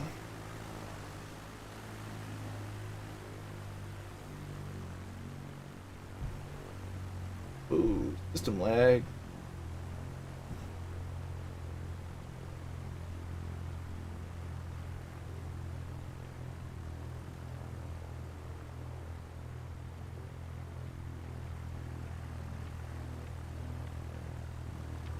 Nice landing, Scotland. Very well done.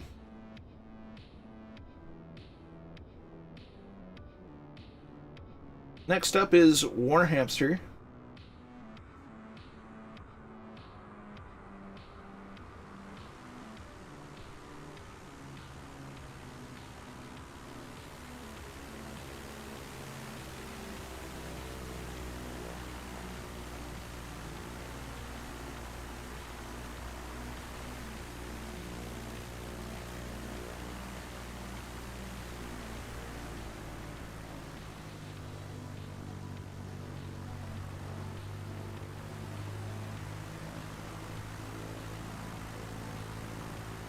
Got your power.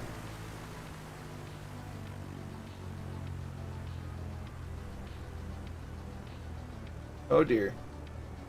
And he's down. I think.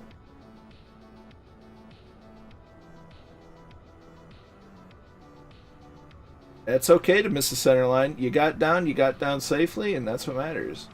USA PR1 inbound.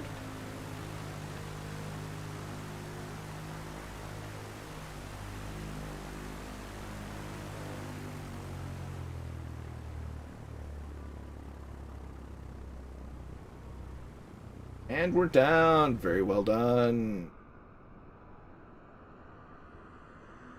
Andy Brown up next.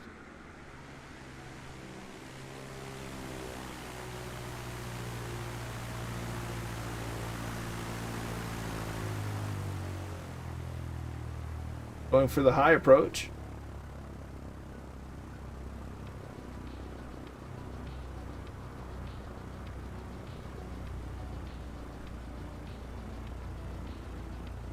And we're down. Nicely done. I see Papa Joe B out in the distance. Here comes Fast P 84.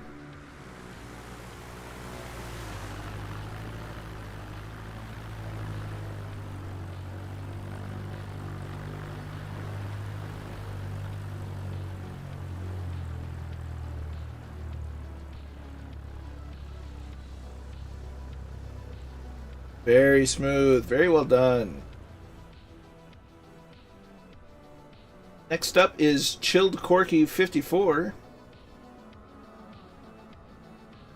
in the Caravan. It looks like a PC-12.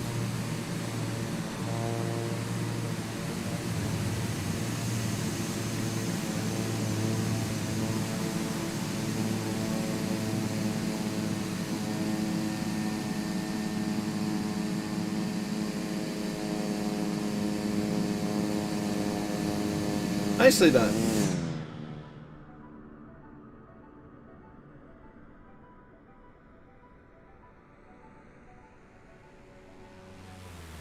So we have Cat Bat inbound.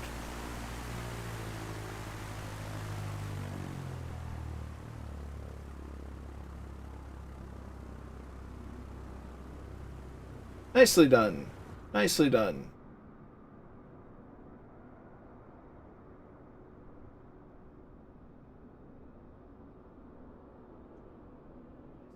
We have Dougal McTavish. I thought he was down already, but that's probably just me.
He's down. Nicely done.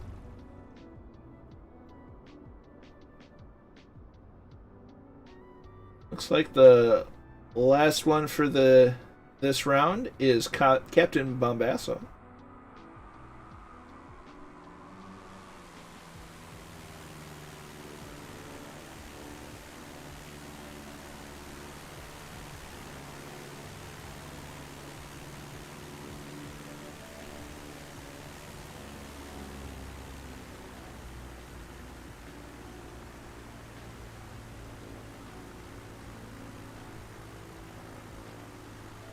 Beautiful. Beautiful landing. Very nice. Well done. Runway 09.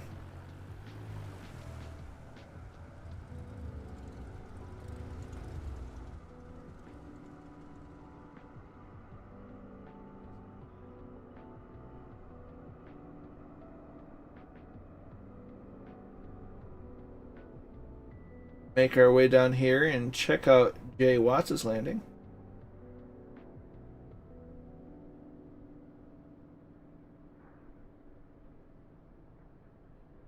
Seems to be a bit out.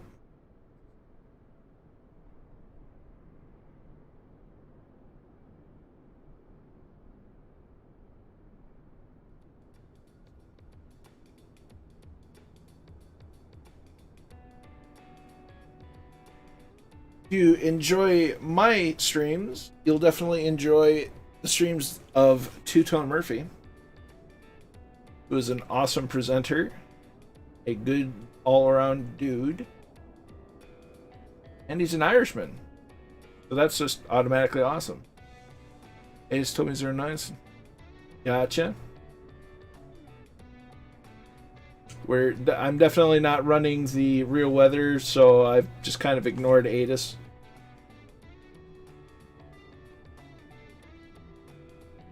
So on my screen, you seem to be quite a bit far out.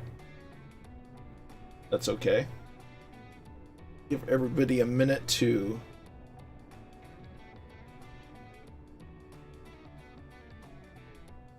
get some gas, get a drink, get loaded up. Roger that.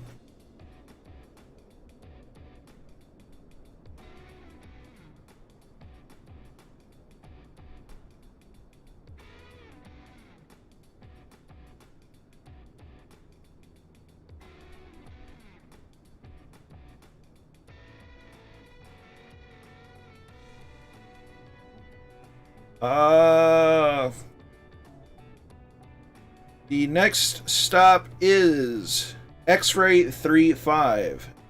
X-Ray 35 in Marion County.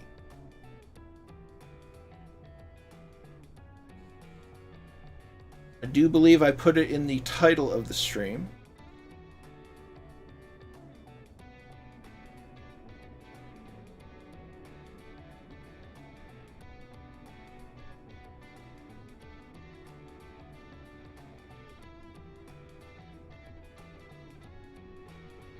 Of course, I may have put it in wrong.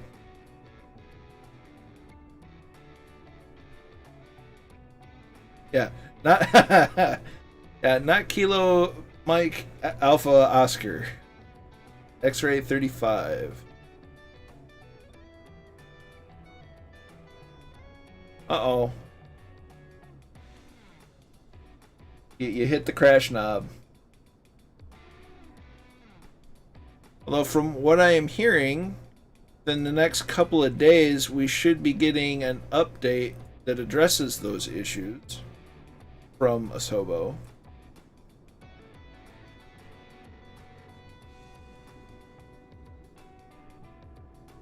You know, Chippy, I like these long trips and all, but I definitely wouldn't do, something. It's not like we're gonna go from here to California without doing an epic stream like Murphy did. And I would definitely announce that well enough ahead of time. Fair enough. As we see Jay Watts on final.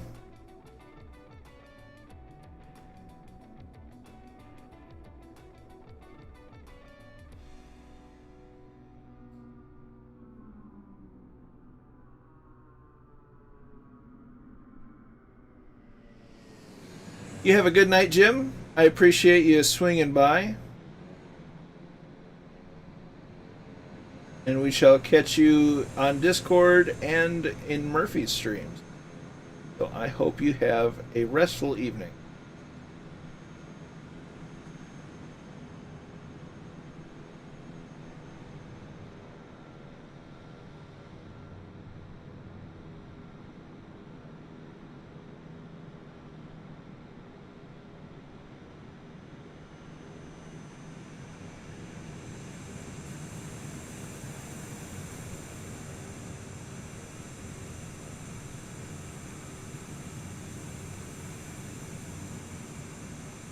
Nicely done.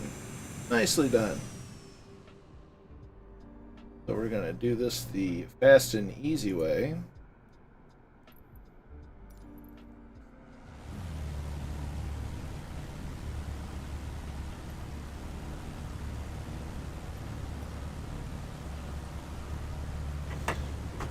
Going to make sure we are up to snuff and ready to go.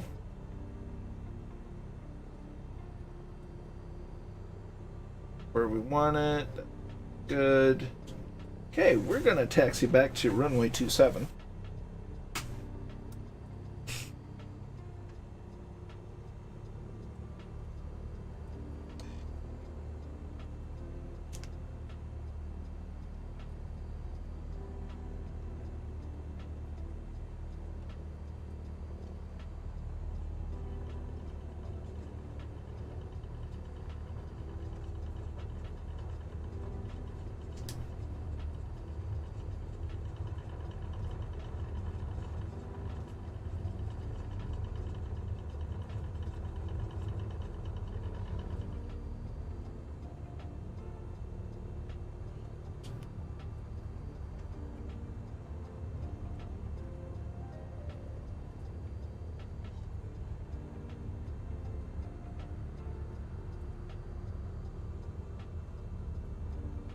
Crossing an active runway, so strobe lights go on for visibility.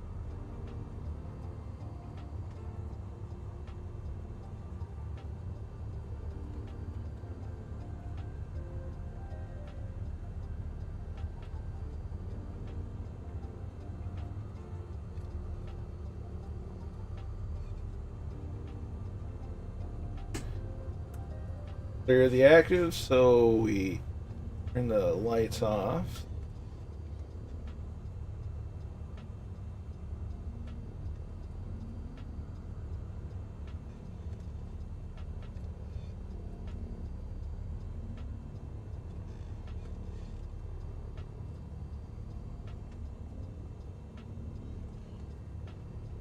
Yeah, we're gonna stop at the hold short line so I can turn off the name tags.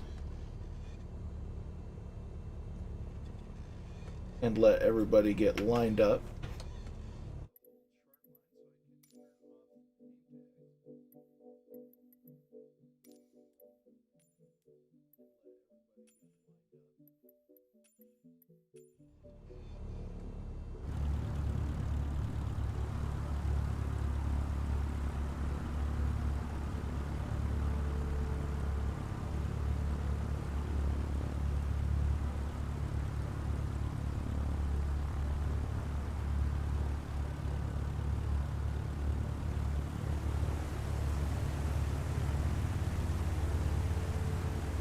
That seems like we have everyone. So, release the parking brake. Mixture goes forward. Trim set. Roger that. Uh-oh. So we will... I'll taxi you into position and hold, and we will wait for Dougal. As we're still on the ground yet.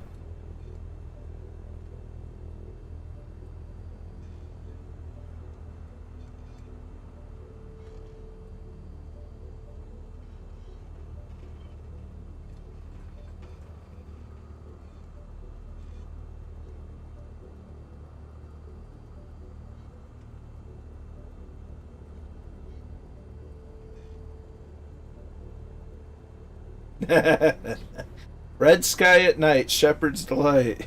Blue sky at night, day.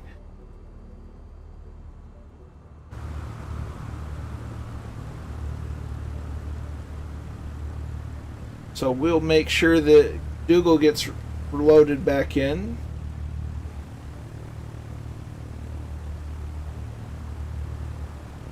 We could do that as well. So, what we're going to do upon takeoff, we're going to do a left-hand turn until we get on course. Waiting for Roger that. So we'll get stabilized, have a stabilized departure. We'll make a left-hand circuit and meet up with Dougal in the air. So there's 40 knots. There's 50, 55, one knot just flaps down, 60 knots. And without any effort, we're up.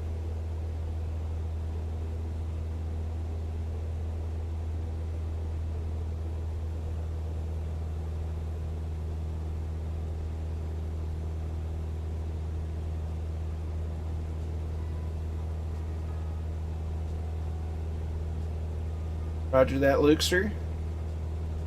Yeah, that's 300 feet, flaps going up.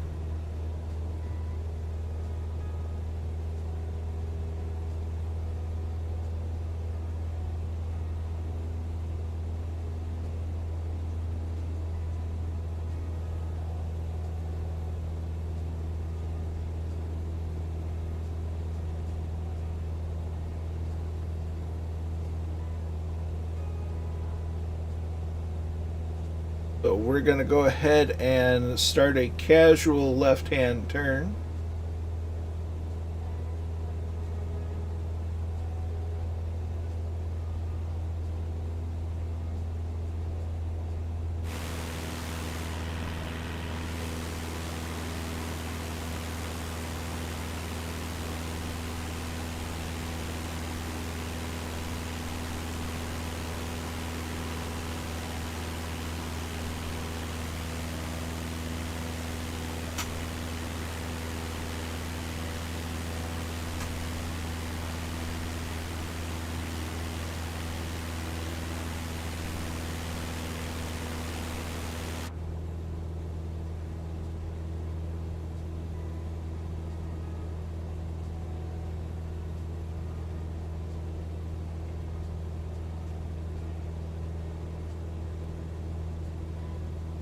Roger that.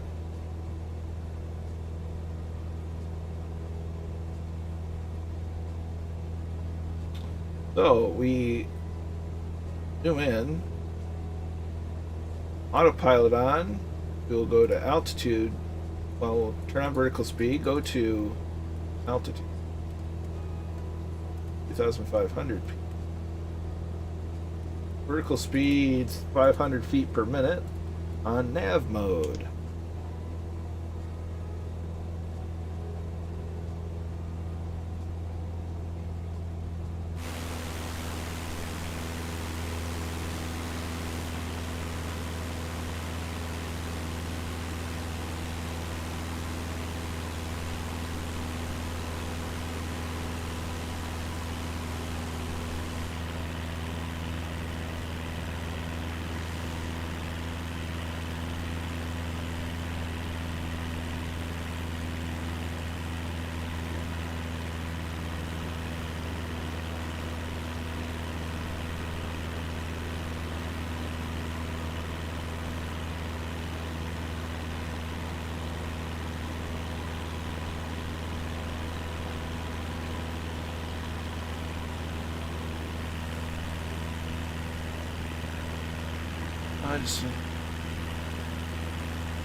So we get an overview of the airport we just departed.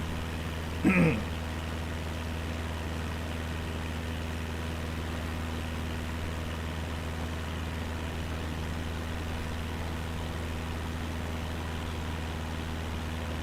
airport looks like it may or may not have a National Guard present.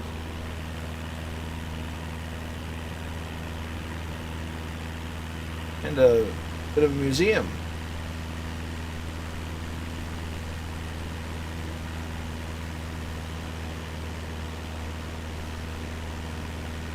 How about that?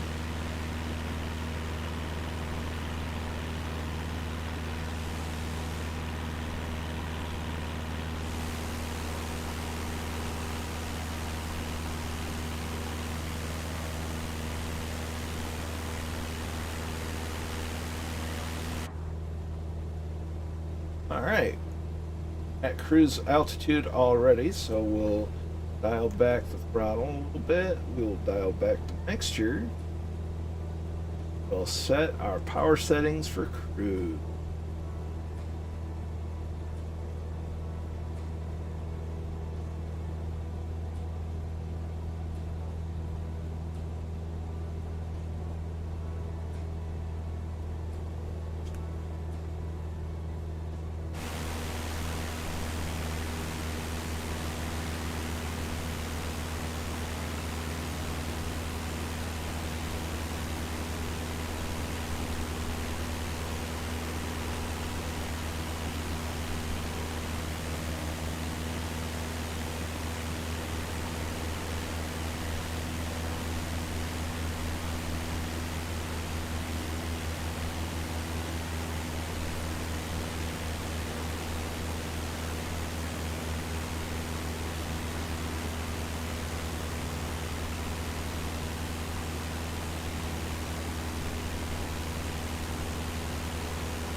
beautiful Florida morning.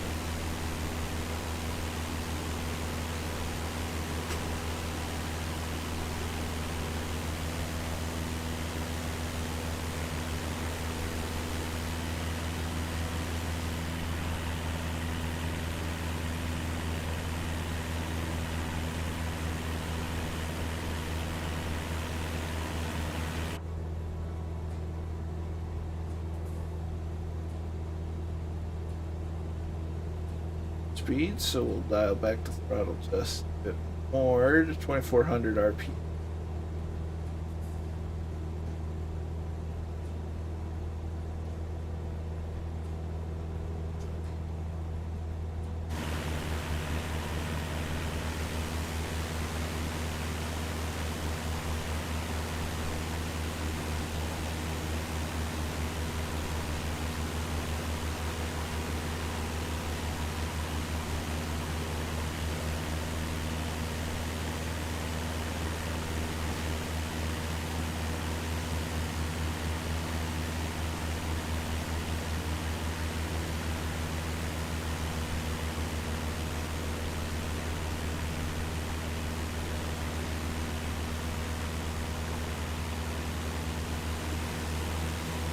So we're more than halfway through the week. We're one Murphy stream away from the weekend.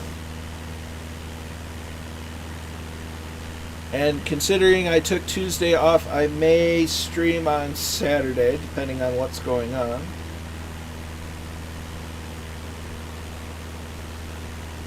Kind of see how things go.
Lots of beautiful clouds.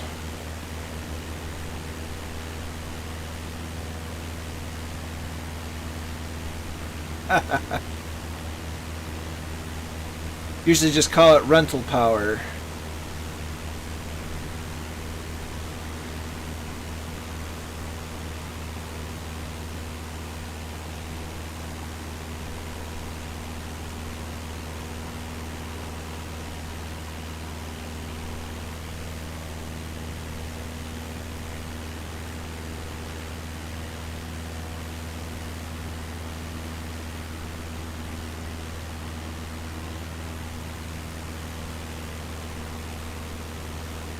Gear brake. Those are good brakes to have.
Attack of the Killer Bonanza.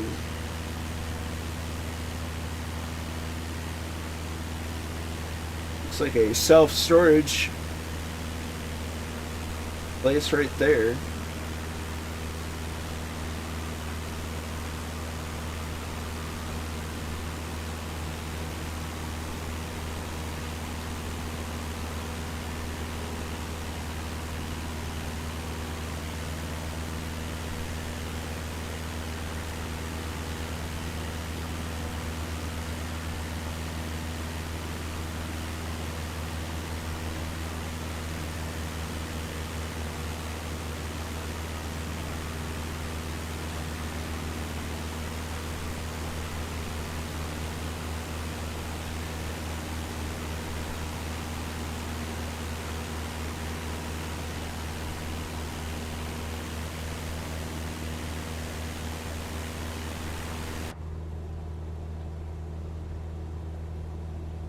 My power settings are good.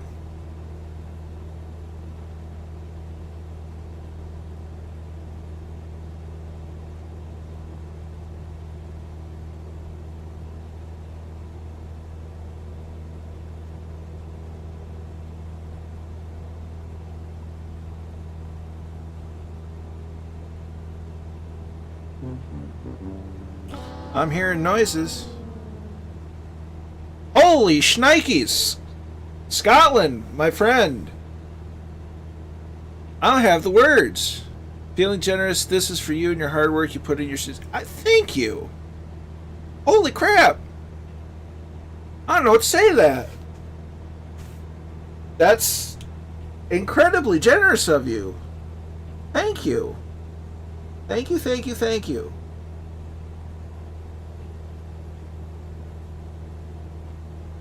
Sweet Ghibli giblets. Holy crap, thank you.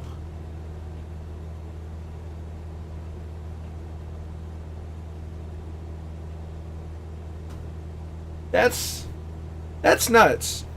That's absolutely incredible. Thank you. I lacked the you kind of broke my brain a little bit there. I appreciate that. More than I could adequately convey. That's awesome. Thank you, thank you, thank you. Wow.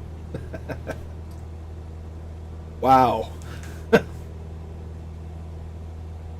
I really appreciate that, my friend. I really do. And thank you.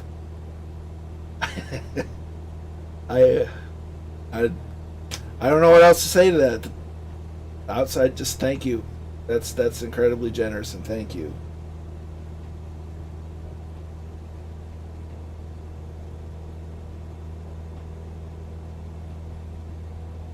Now I feel like it's my birthday.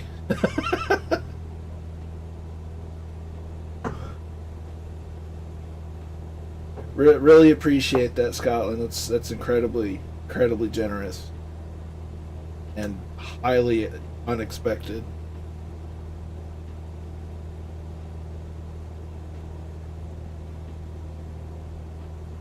You are a legend, Scotland. Thank you. That's I don't have the words. I'm not going to try to find the words, but thank you so much.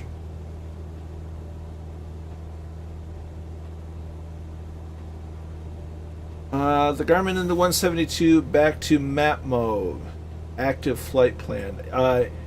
If you've clicked on the FPL button, just click it again and it should go back to the map. Because if I do that and then that,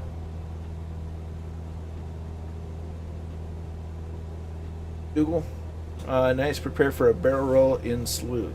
Well, let me get camera on you there, War Hamster. If I can find you.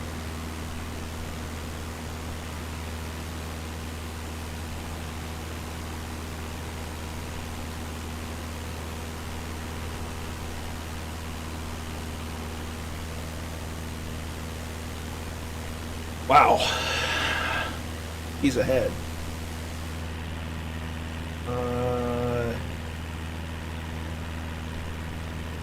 Oh, jeez.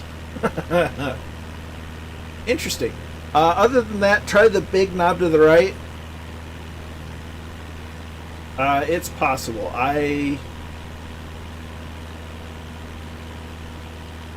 If I... Oh, at Luke.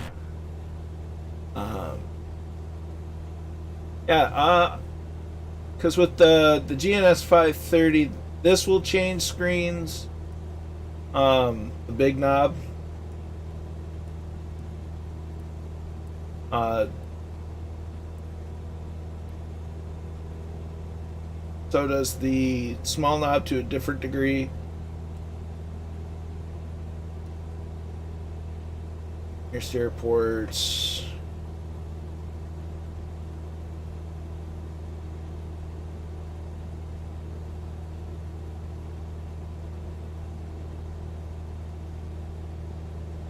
Awesome. You know, it's amazing what a little brute force will do to technology and kind of make it rethink life and cooperate.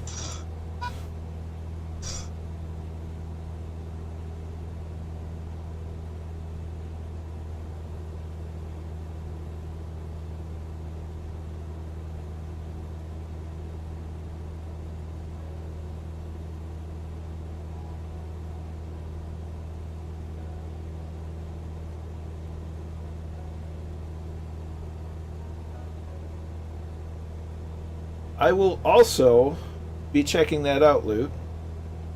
Luke, do you have a schedule, stream schedule by any chance, or do you just kind of wing it?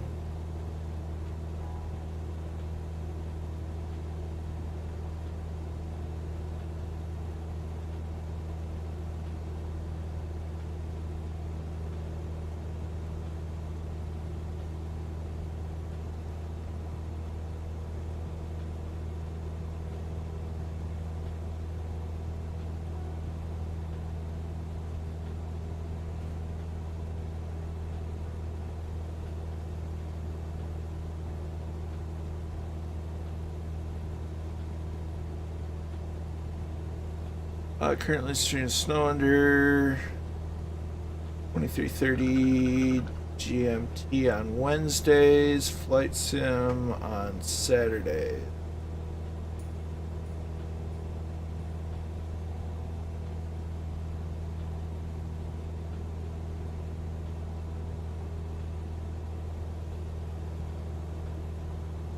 Well, the wonderful thing about having multiple screens, Luke, screens.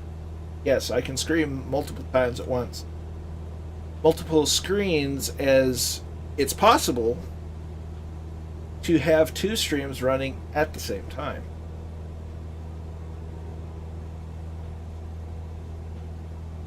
Keeping up with two is a whole other story, but having two on the screen is entirely possible.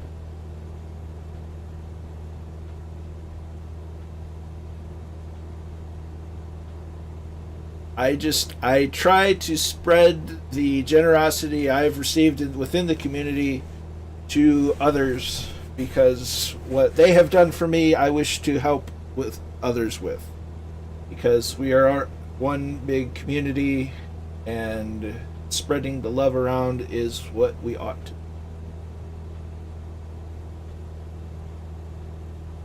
So I will type this. I think someone in the neighborhood is having a bit of a cookout.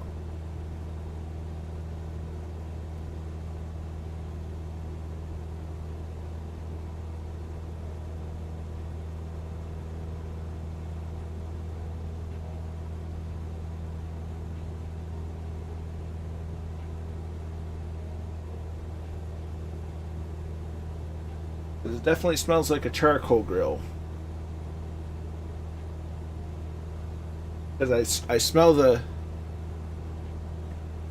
He's the... Warhamster's the official aerobatics instructor of the Murphy, or the two-tone Murphy Flying Circus. And chief formation flyer.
Let's see.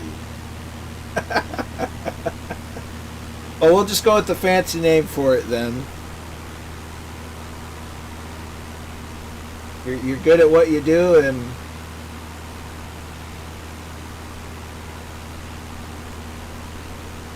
just wait until Murphy starts handing out your assignments on how to train everybody.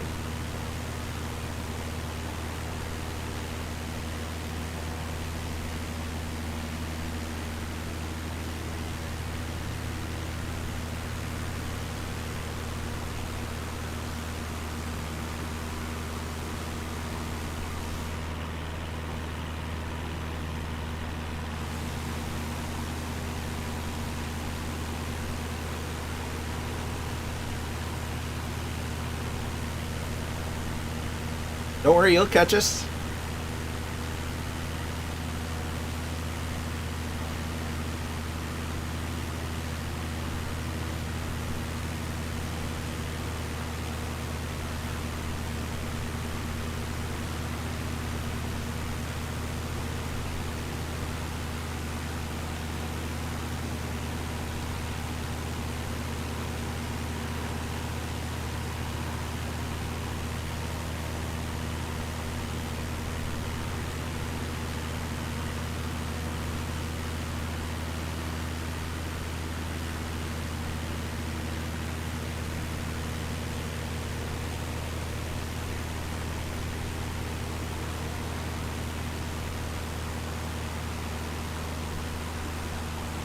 Yeah.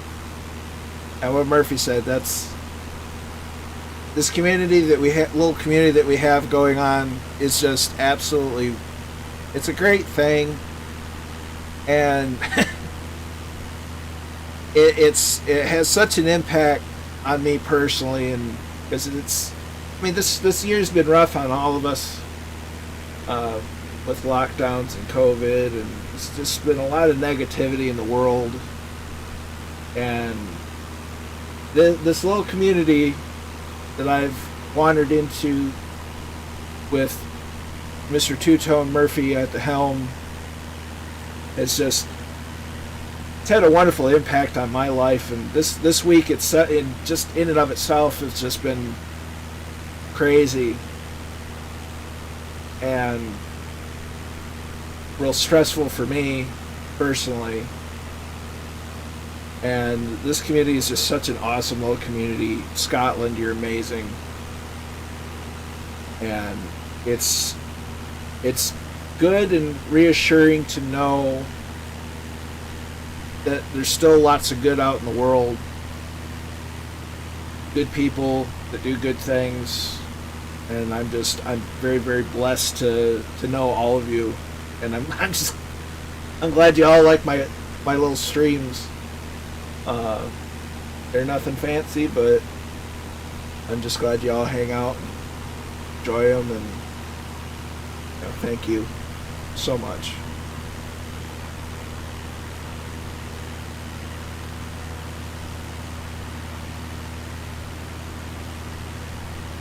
I mean, Scotland, you're a legend. Murphy's a legend for kind of being the epicenter for this wonderful little community we have going. And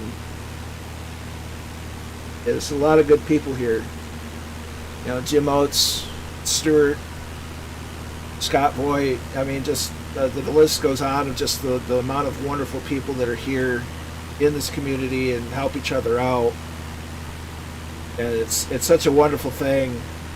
And I think this year in particular, it's been so huge to find the positive and the silver linings, and it's been so hard to find them, but I'm very blessed and thankful to be a part of this community.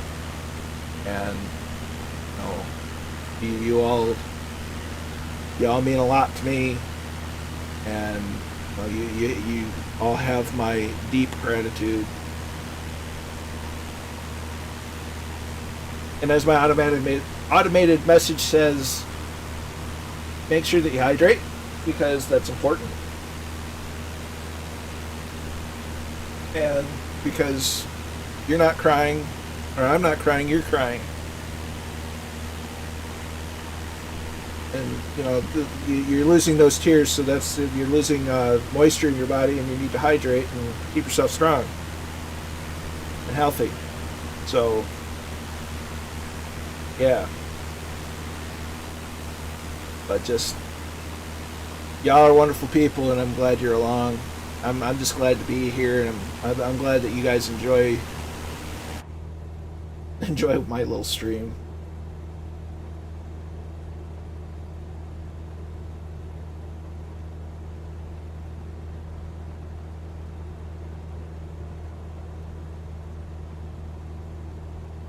Yeah, me too. It's I've been a member of different communities over the internet for, gosh, at least 15 years, at least in any kind of real dedicated capacity. And this is by far the friendliest community I've ever been a part of. I mean, you still get your nut here and there, but overall, it's just been such a wonderful little community.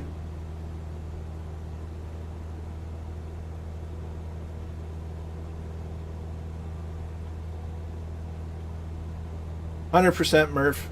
100%. It's awesome. You got some. We got some awesome people here.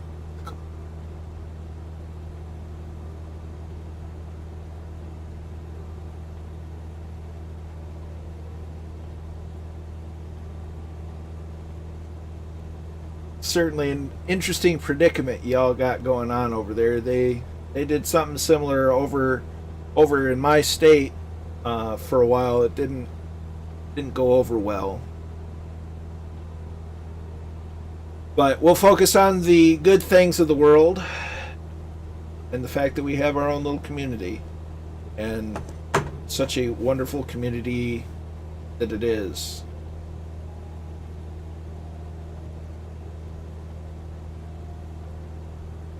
We're about 17 nautical miles from the destination of X-ray 35.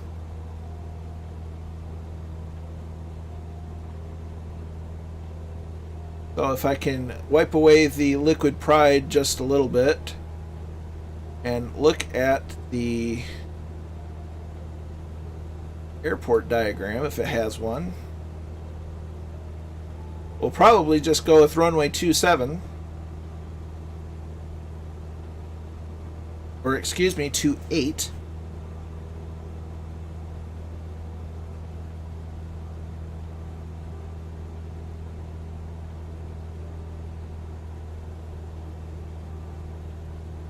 Yeah, we will go with runway 28 for landing.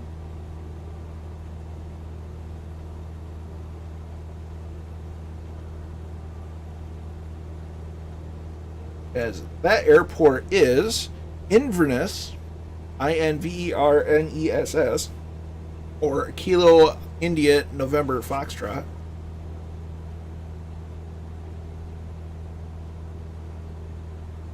And we're flying over Lake Salapaca. Tango Sierra Alpha Lima Alpha Space Alpha Papa Oscar Papa Kilo Alpha. Telling ya. Got some names down here, man.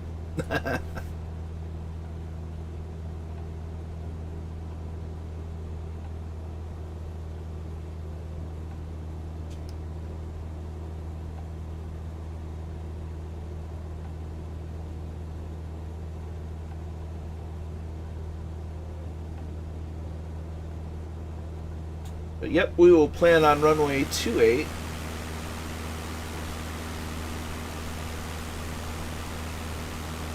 For our landing.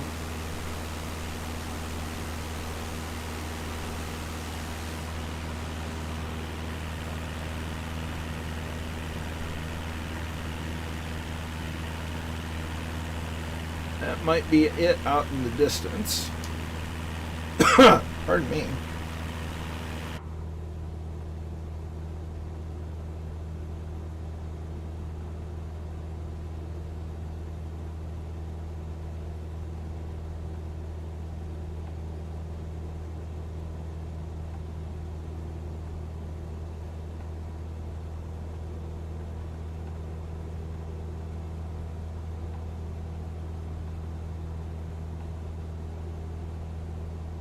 11.5 nautical miles.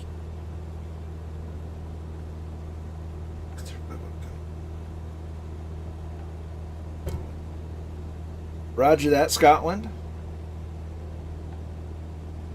Keen is off. I hope you have a good evening, Keen, and you take care, and we'll catch you next time.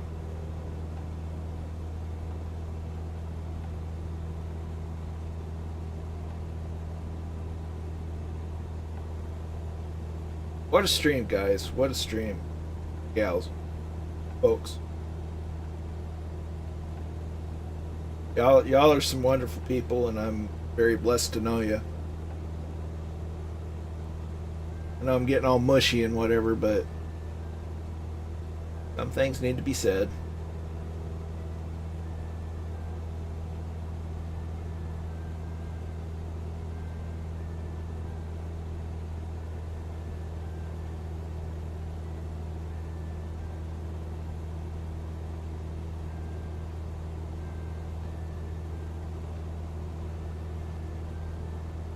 Well, that might be it.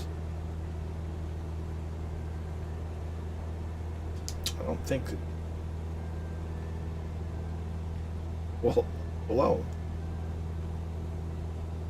Oh, well, maybe it is.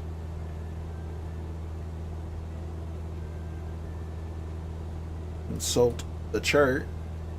It's got to be it.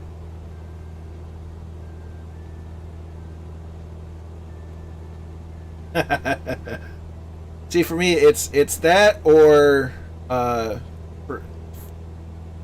do tend to from time to time listen to Rammstein. So, can you ask your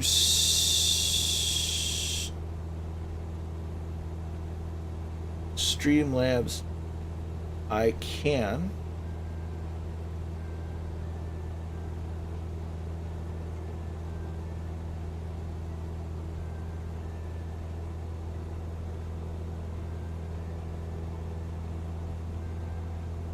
Streamlabs. Dash.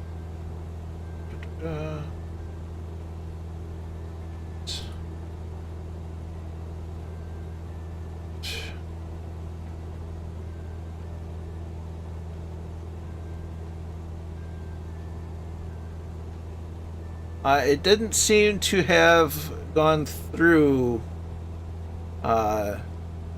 Google, because I don't see any record of it. So yeah, should give a lovely... Anyway, excellent, excellent. All right, we're 5 miles out, so I will disengage the autopilot.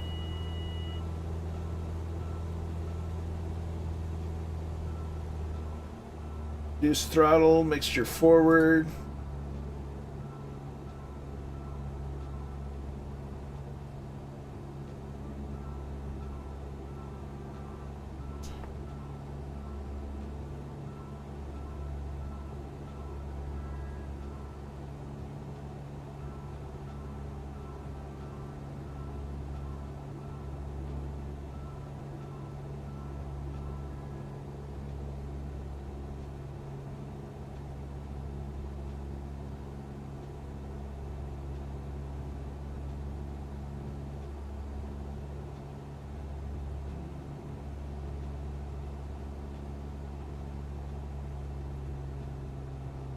MSFS.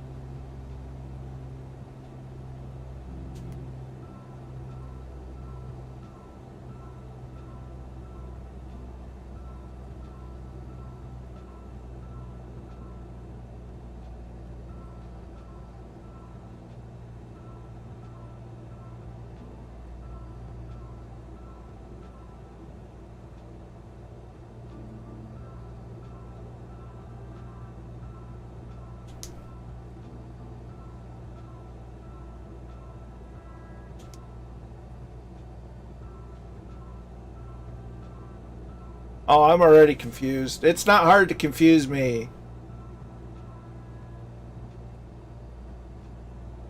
I'm very easy to confuse.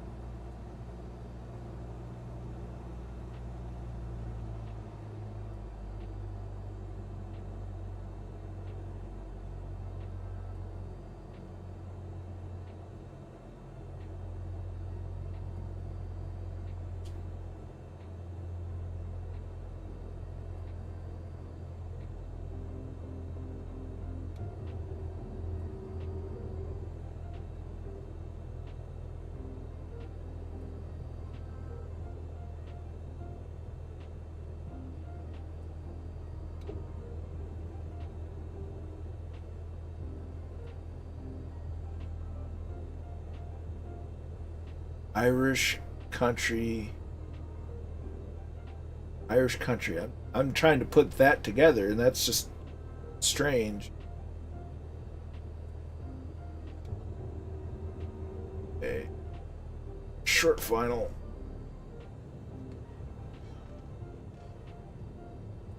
Do a bit of a slip.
Get quiet for concentration.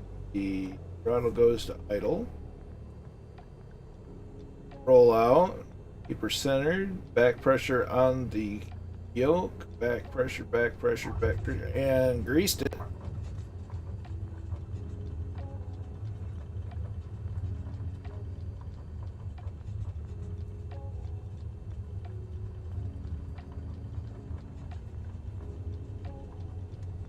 Okay, we're under 40, so we're going to $50 from Dougal McTavish. Man, y'all are gonna make my emotions get all real sappy. Thank you so much, Dougal. I really appreciate that. Thank you very much. That's awesome. I'm incredibly grateful for the generosity, and y'all are great. I lack the adequate wordage. Thank you. I'm indebted and blessed, and thank you all. I appreciate it. Y'all are awesome. Now let's watch your let's not hear me blubber on. Let's watch you guys do some awesome landing.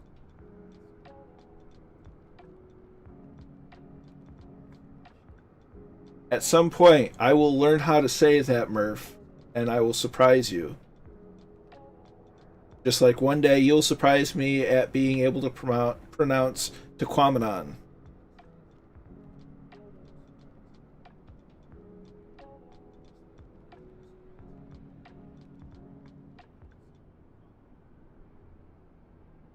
I'm pretty sure I've heard you say that on stream.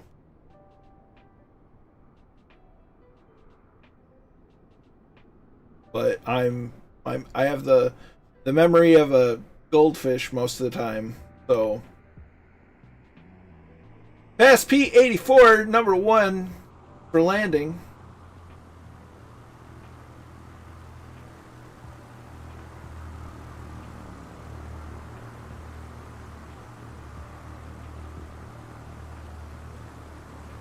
Whoa.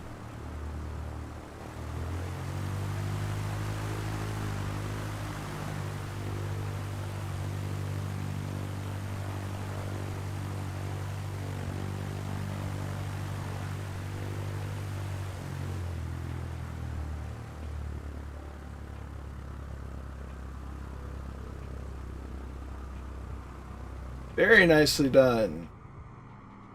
As we've got Andy Brown coming in.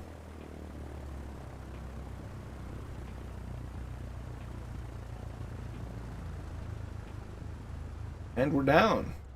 Nicely done. I really kind of hope that that's actually somebody's username, unknown. That's clever. As we have Lukester.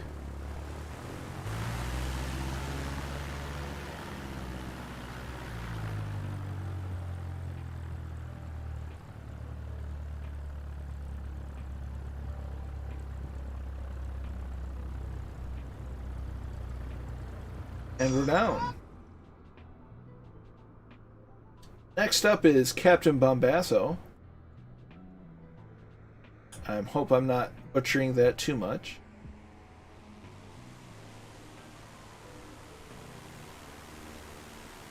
Very nice, stable approach.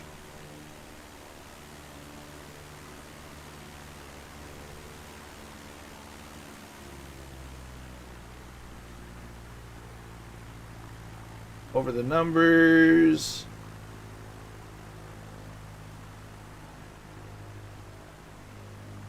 And we're down. Very nice. Love it. Next up is War Hamster. Chief Formation and Aerobatics Officer of the Two-Tone Flying Circus.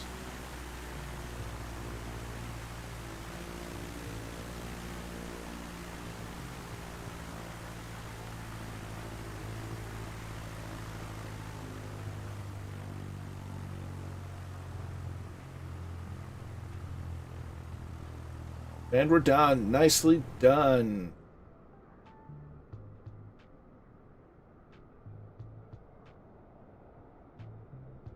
Next up is Dougal McTavish.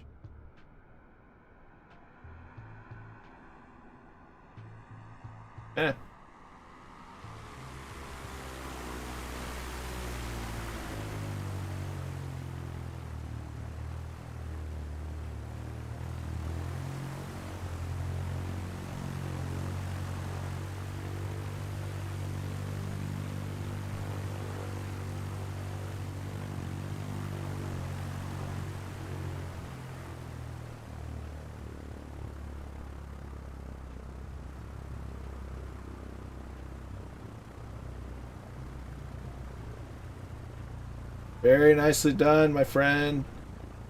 Very nicely done. Wish I could just center this roll axis on the drone.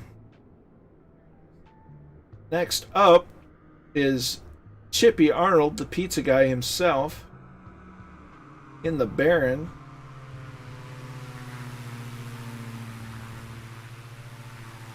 And the birthday dude, I might add.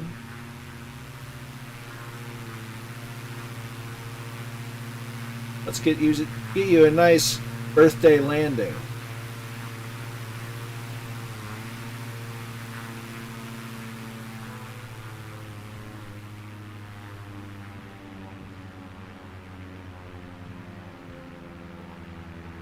Nicely done.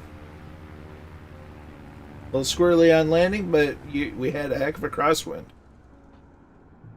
Next up, Catbat 9.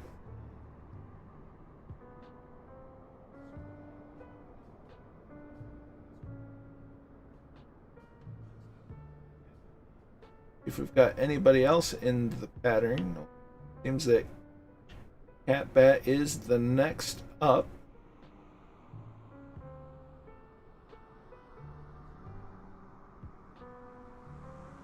Oh, there's Scotland.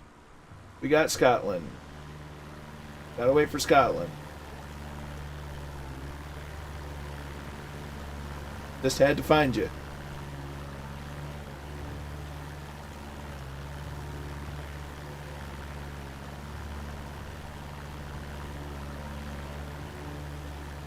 Whoops. Hate it when the rudder does that.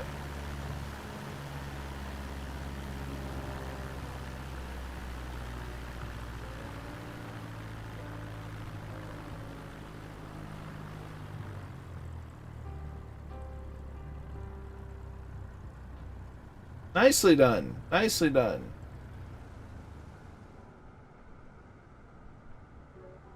Next up is Scotland.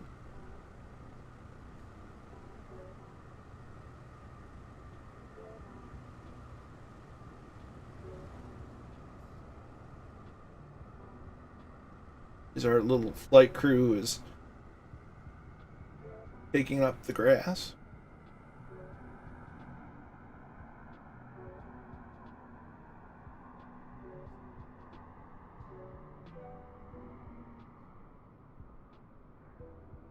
there is one more leg. We're going to make our way back to Daytona International. So, Kilo Delta Alpha Bravo, or DAB.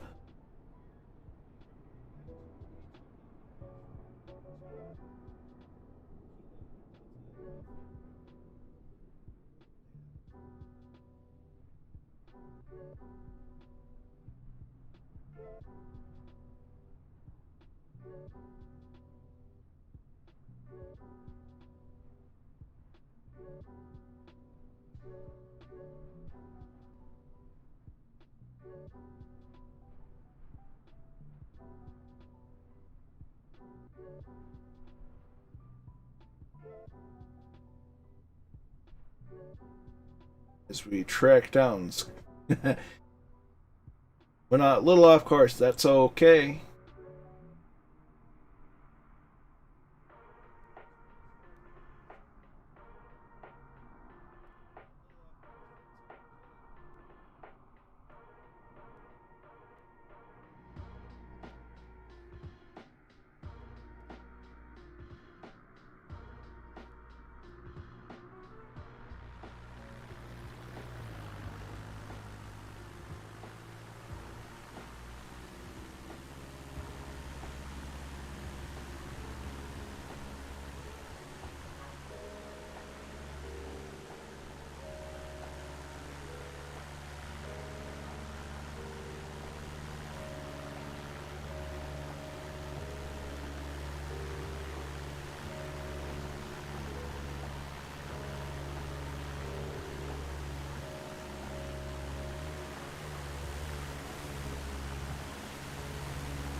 If it hasn't done it a couple of times.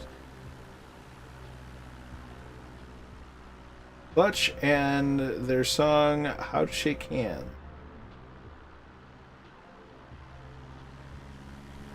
Sounds like a song that my friend Brazenhead would know. I can't say as I've necessarily heard it off the top of one.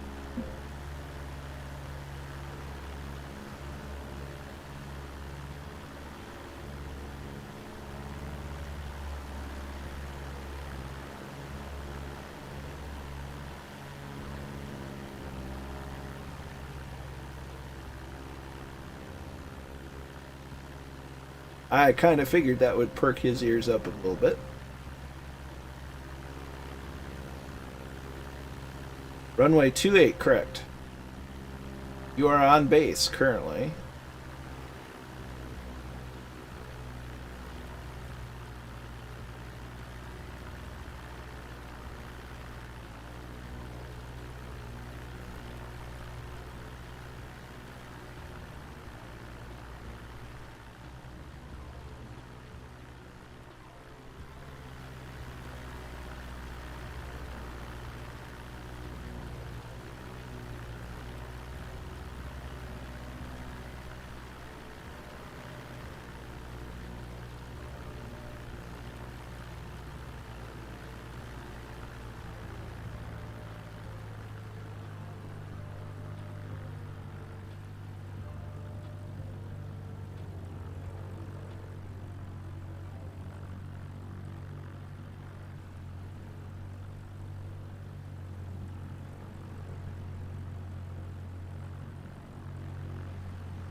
That'd be correct.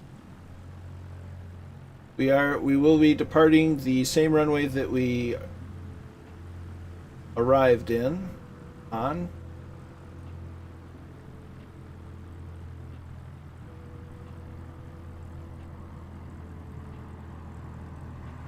Nicely done. Very nicely done. Nice, wonderful landings by everyone. You should all be proud of yourselves, because I'm proud of you.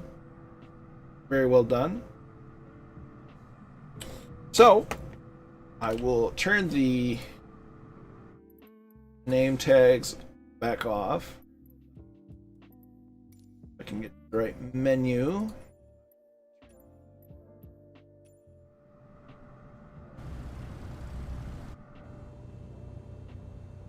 Oh, what time are you set to? Just load it back in. I am at local time is 11:04.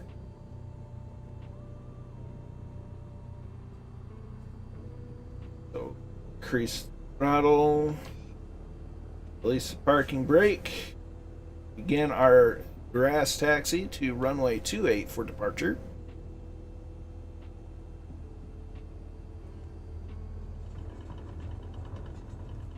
As we prepare for our final leg of the evening.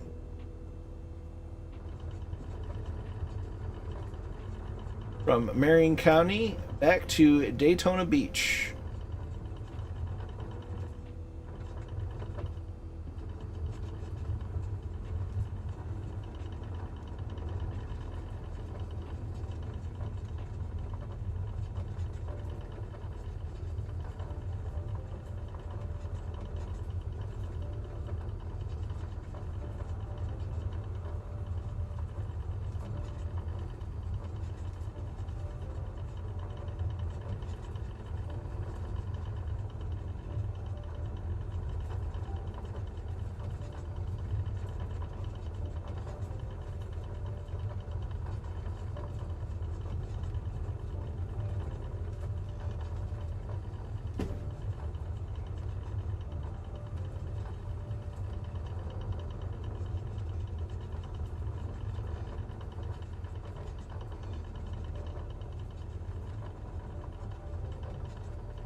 And once everybody catches up to the runway, we'll begin our departures.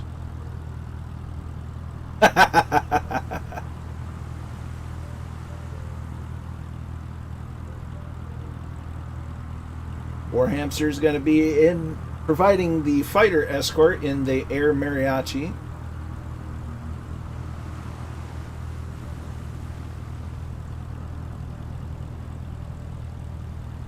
Appears as though everybody is either near or in line for the runway. So we will mixture forward, check our trim, slowly introduce power,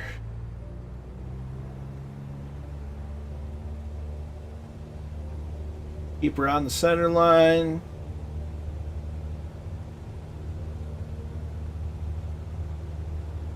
There's 40, there's 50, airspeed's definitely becoming alive, 55, notch of flaps going down, 60, 65, and we're up. Checking for 300 feet.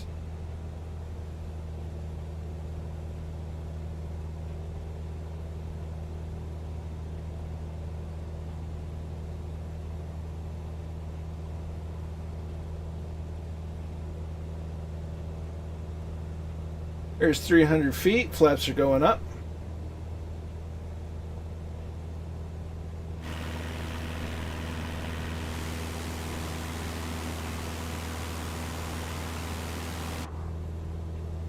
We're going to make a right-hand turn while we climb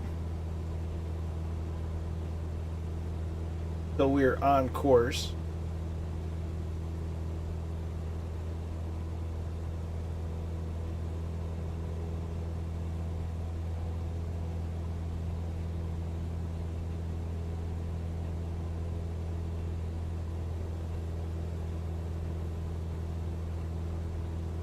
As we see our fighter escort looking like a business jet of some kind, knowing full well that it isn't.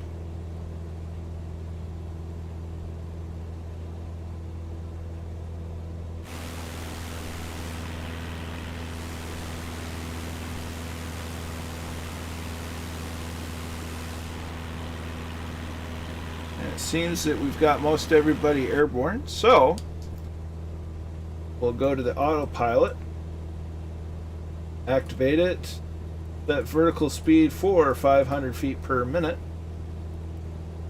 activate nav mode, and we are on our way to Daytona Beach, or back to Daytona Beach, I should say. We will fly north of the field, just to the north of the field, so that we can get another look at the Daytona International Speedway, which is right on the airport. As we see, what is the official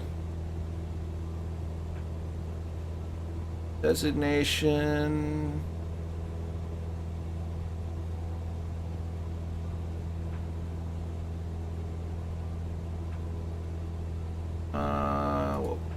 We'll go back to we will be landing on runway 25 left, and mind the bump. There is a bump.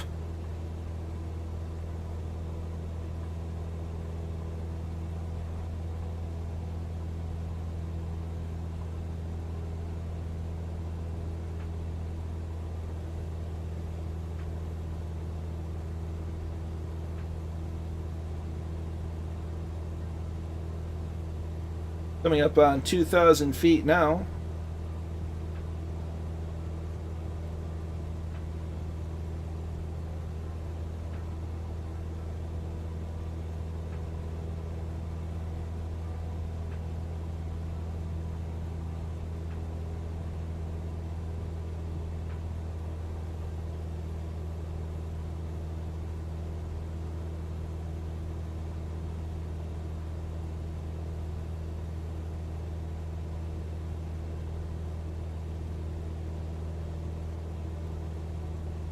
But it remains very, very pretty looking.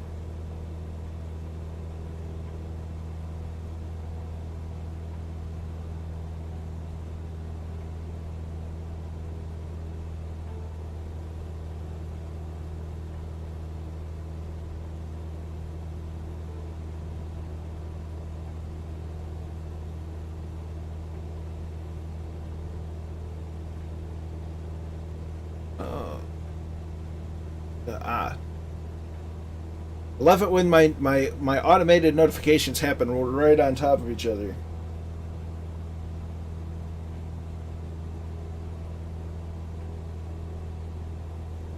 Yes, make sure that you're drinking some water, coffee, or tea. Although if beer's your preference, make sure to drink some water afterwards.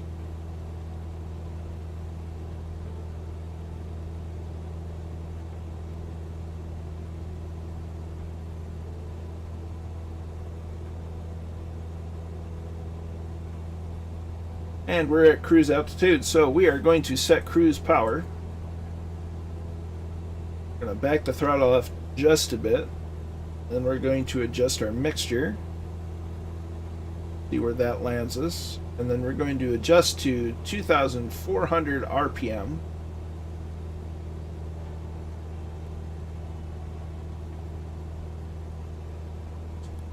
And we are now officially at cruise power and altitude. We're away from the airport. We can turn the landing light off since it's unnecessary.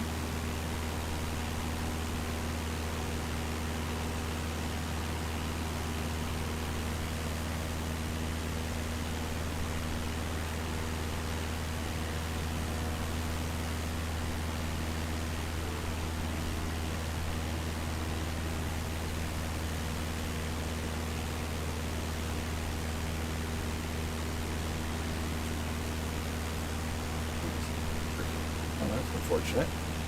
Oh well.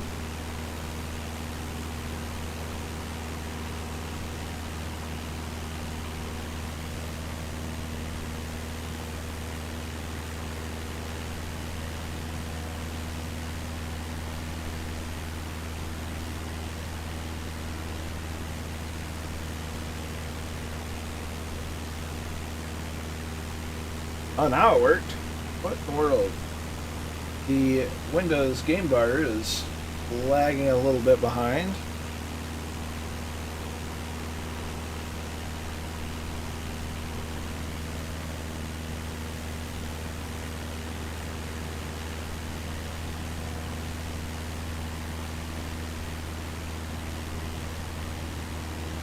Back over here, try to get a screenshot.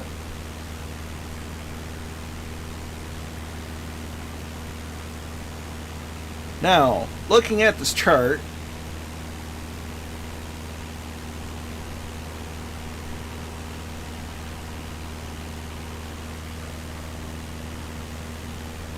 we'll change our runway for landing to 25 right instead of 25 left. We'll land on 25 right. And we're going to park near the terminal, the air carrier ramp, as that's going to be the closest to the speedway. And we'll gather up for a nice little screenshot with the speedway in the background. How fun does that sound to everyone?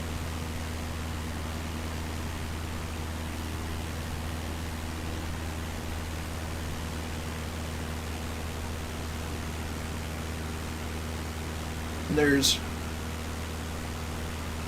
Captain Warhamster doing his best to keep the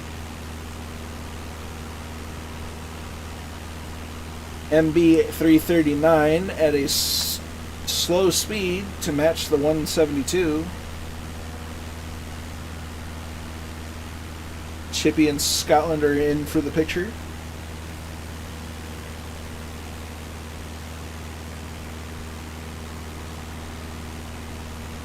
Cat Bat's in.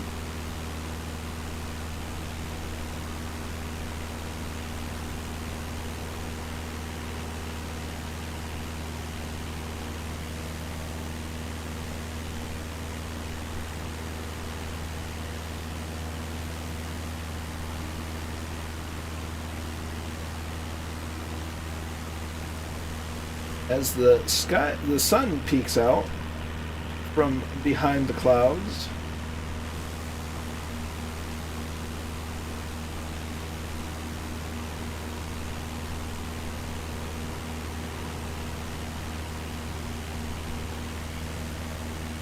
The head formation and aerobatics officer, keeping formation very well. It's quite the feat for a fast jet to keep such a slow speed with a little old Cessna.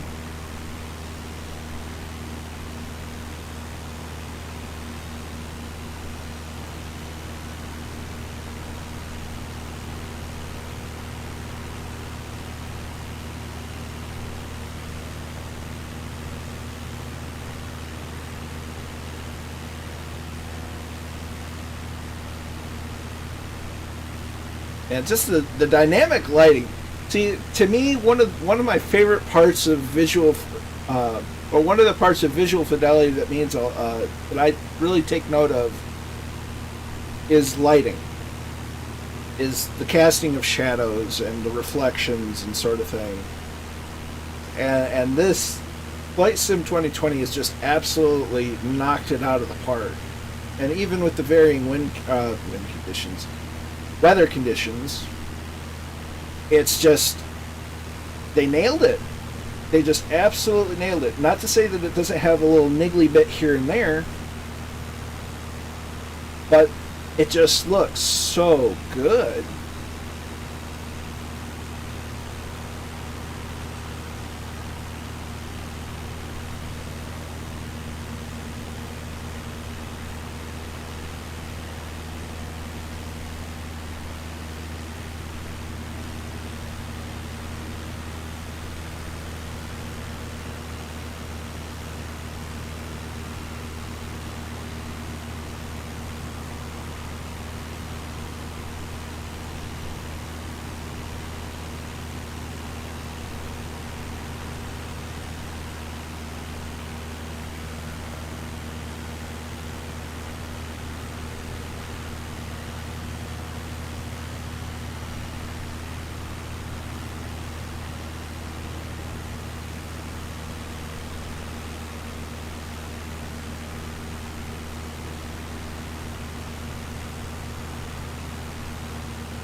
Let's check real quick on how far we've got. We still have lots of time. Got about 22, 23 minutes.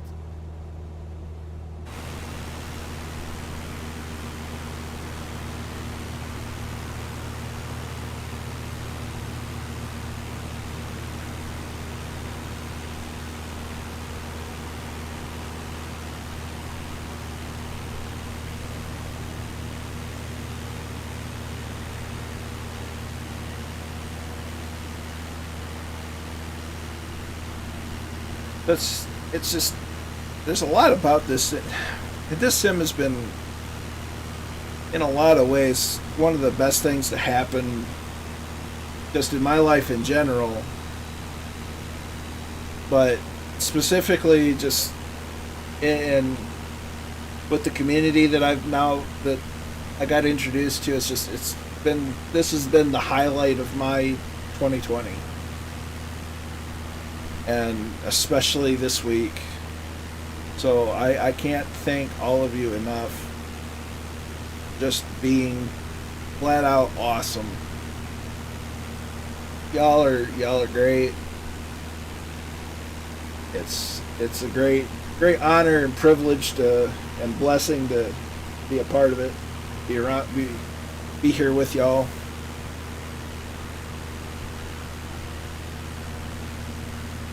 And I think our little community is going to be real great. I mean, it's already great. It's good. It's by far the best online video game related community that I've been a part of. Just the generosity of time is probably the biggest thing, because time is something you can never get back. And to see everybody come together and take time out to hang out, to help with problems, to even just to talk, it's fantastic. And shout out to Murphy, and especially Mrs. Two-Tone, who shares Murphy with us.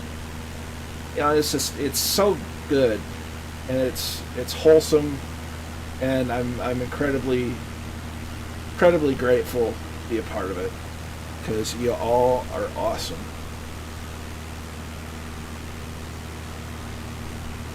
Yeah. And it's never failed you in. In all the communities that I've been a part of, there's always, there's everybody gets along, but everybody's so focused on just, this, that, or the other thing. They really haven't come together, as it were, as a community. There's just a bunch of people in the same place. And here, it's just, I haven't seen the negative aspects that I've seen in other online communities that I've been in. It's been amazing.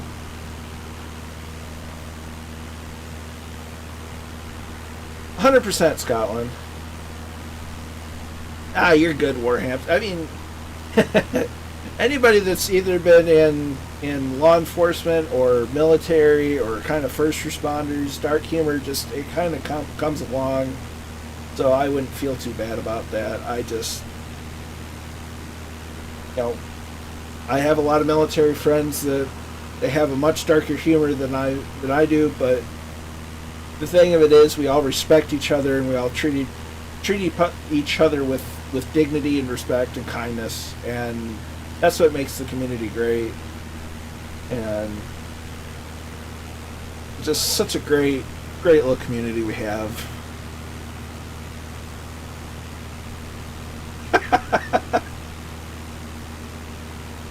I mean, we'll remember the good times, Chippy. We won't talk about the dark times. the late unpleasantness of Chippy.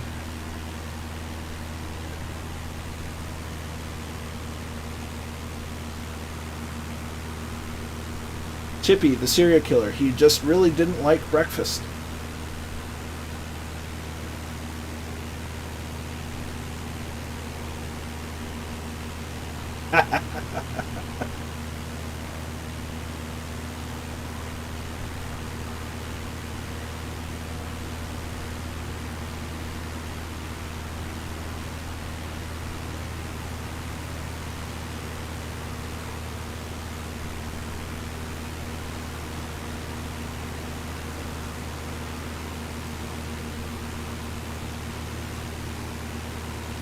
it's such a good community, and it's been a bright spot to my year. And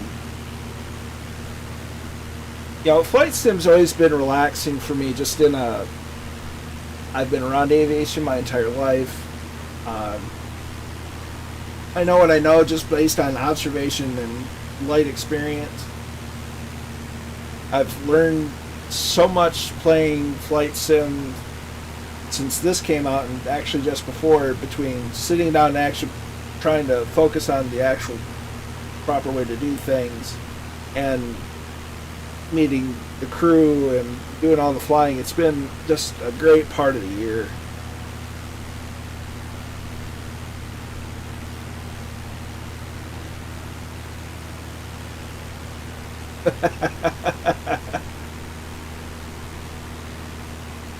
No, absolutely, Catbat. It really has. I feel blessed just like you do.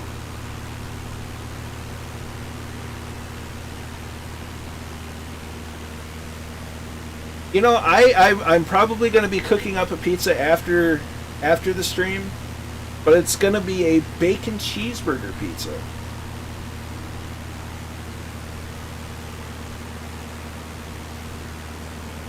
Mostly because it's a cheap store brand frozen pizza. But they suit the need.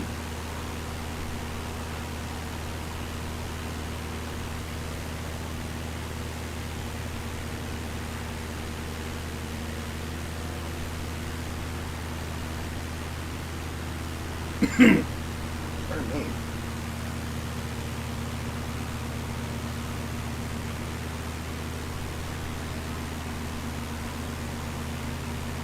I don't know.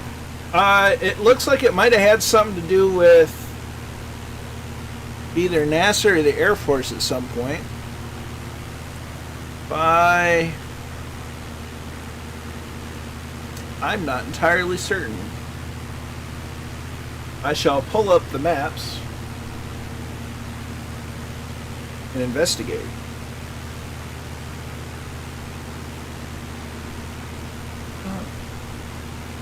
There's Daytona Beach.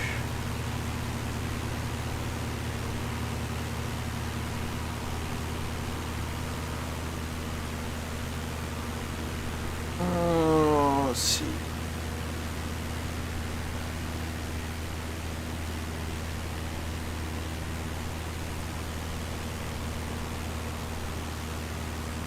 Bing Maps has it listed as the Pine Castle Impact Range.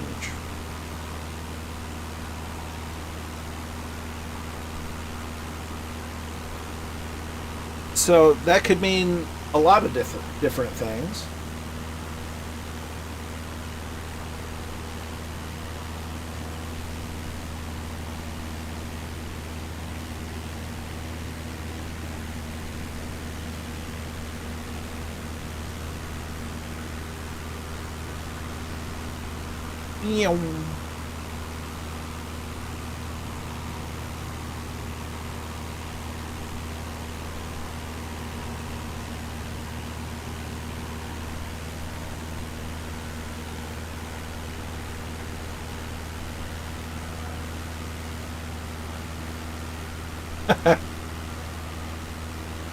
Oh no, not another CTD. Oof.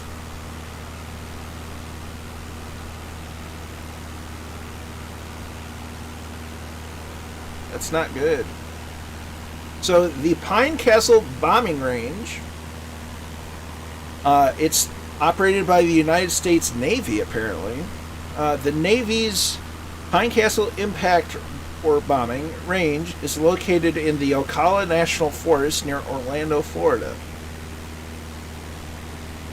The Pine Castle Bombing Range is an unfenced 5,760 acre area with the eastern edge of the range located about 2 miles west of State Road 19 and the Camp Ocala campgrounds, and 1/2 mile west of the Farley's Lake campground.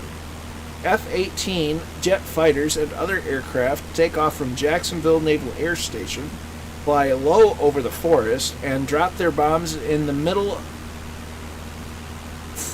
450 acres of the range. So it's basically for the United States Navy to practice dropping ordnance from the fighter jets.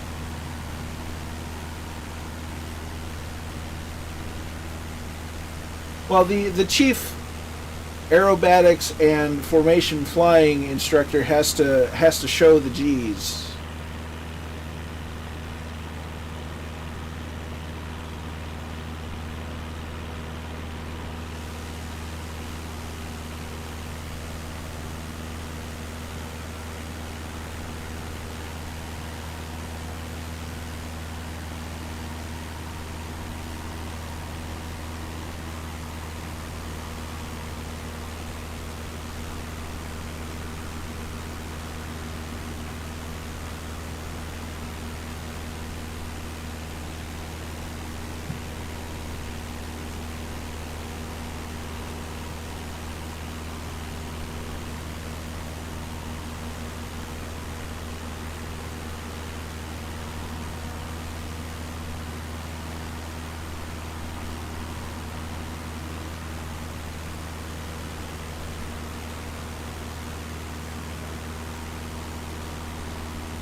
Thanks for coming along, Dougal, and you have put me in a very humbled place, and we will see you next time, either on Discord or on Murphy's streams.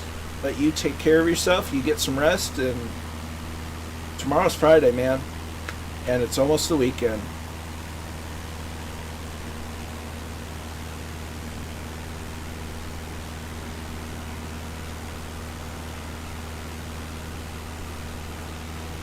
As Warhamster almost pulls a Murphy maneuver, but he pulls it out. Terrain. Whoop, whoop. Terrain. Absolutely. Absolutely.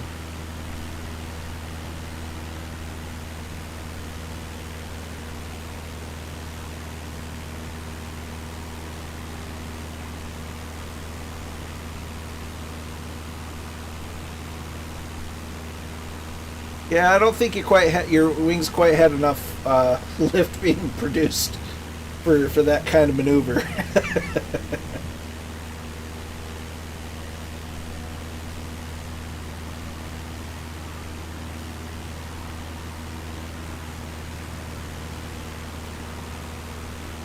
Beer. We'll blame the beer.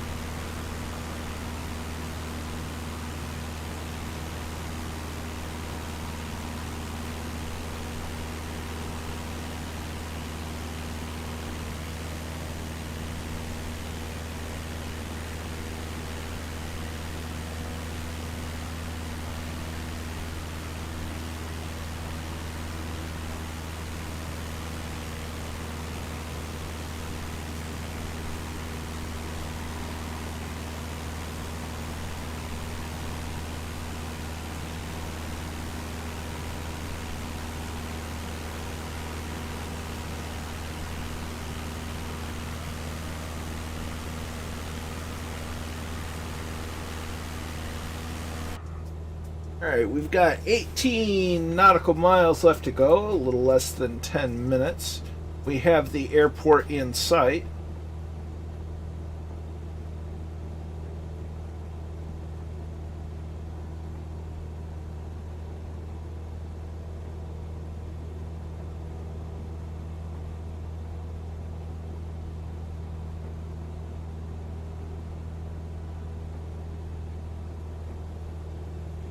So the plan is land on runway 25 right. Well, we will fly thusly parallel to the airport, fly over the speedway, fly out and around, and turn back onto to land on runway 25 left, 25 right, excuse me. We will then land and park near the terminal building, which is, you'll just follow where I am parked. Unless you have the chart available. If you have the chart where it says air carrier ramp, that's about where we want to park.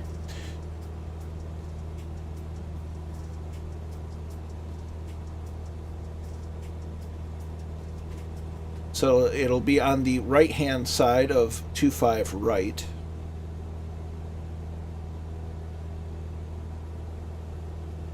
And we will meet up there for a group photo.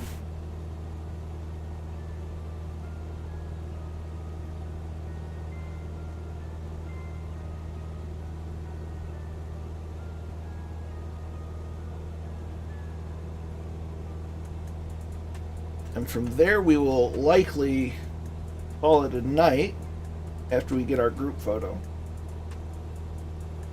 It's been a good night, and I apologize for not being around Tuesday, but you've been very kind and patient with me as the world's kind of been upended a little bit. I may or may not stream on Saturday, depending on what it's go. I may stream the division at some point. Depends on what happens during the day. I may also do a bonus stream after Murphy's stream tomorrow with some division action.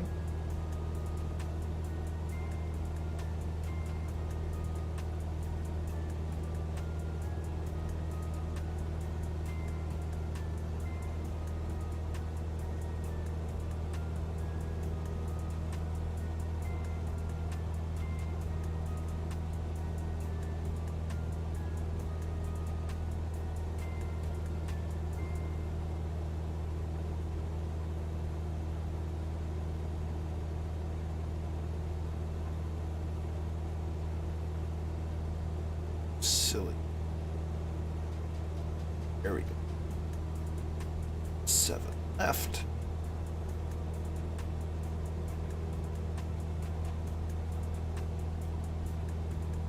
Let's check directional gyro.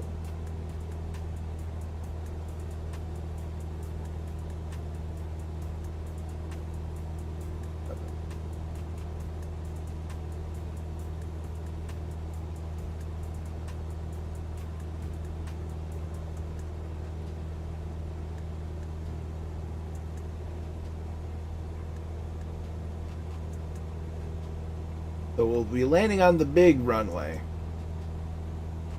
Speedway's right here.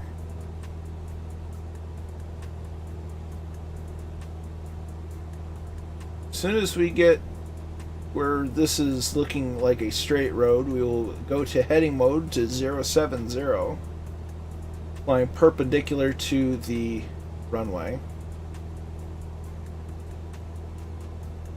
As you can see, it's getting close to loading in the speedway.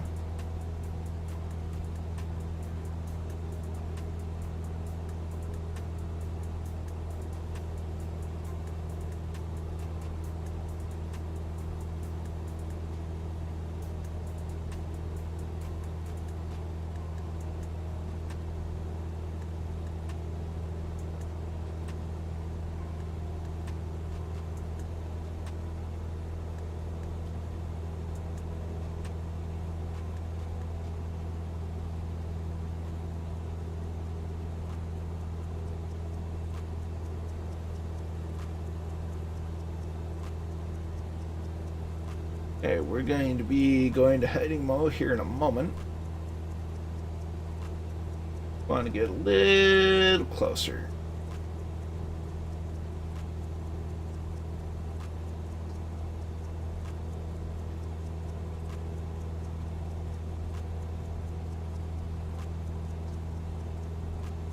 A little bit closer.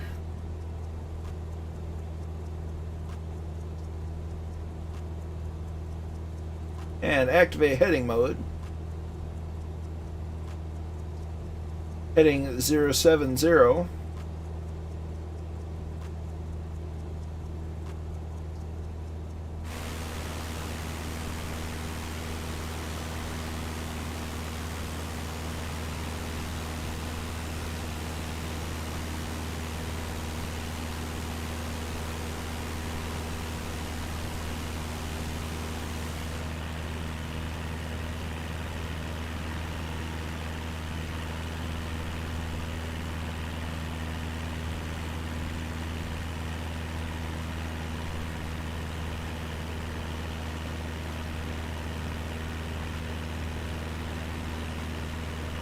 there is the speedway starting to load in with the photogrammetry.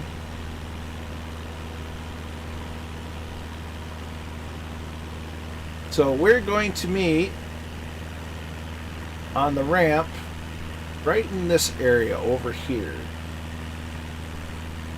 That's the closest ramp area to the speedway. So in that section right here, as close to as we can. So right in that area. We have the main grandstands here with the pit road and the garage or paddock. This is turns 1 and 2. Turns 3 and 4, the backstretch. You can even see the infield road course. You have a good night, Captain Bombasso. I appreciate you flying along. It was good having you here, and I hope you have a great evening and a great rest.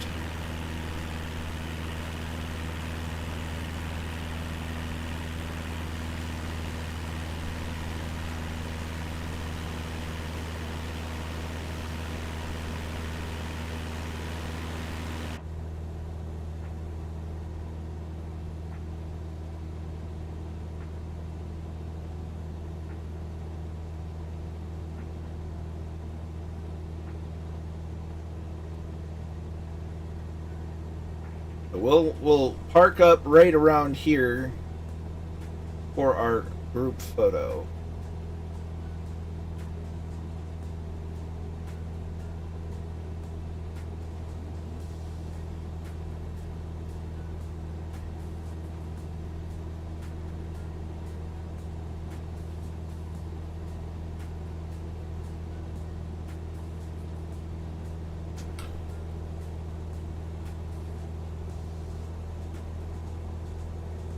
Gonna turn.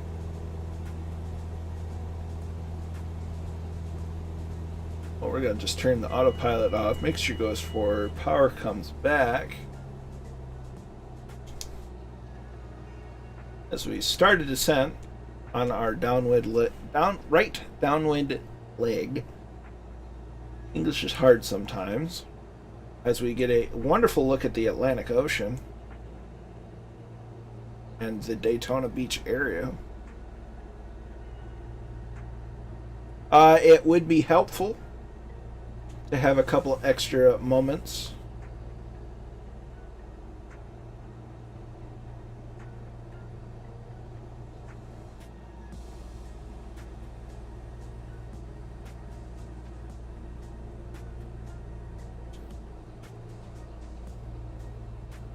We're going to go ahead and turn our right base leg. That goes up.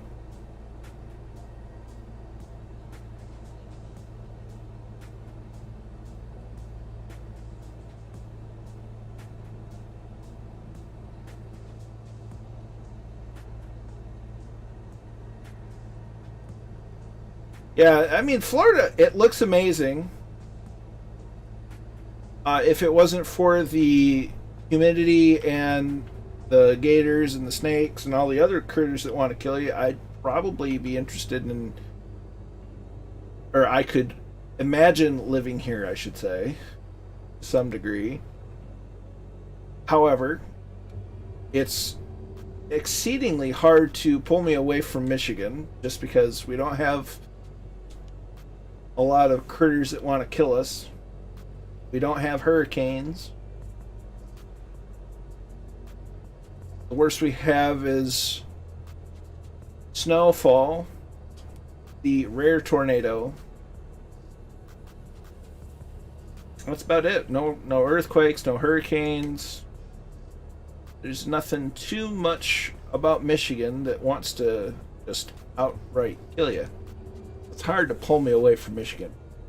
And the temperature is usually pretty darn nice. Not too hot, not too cold.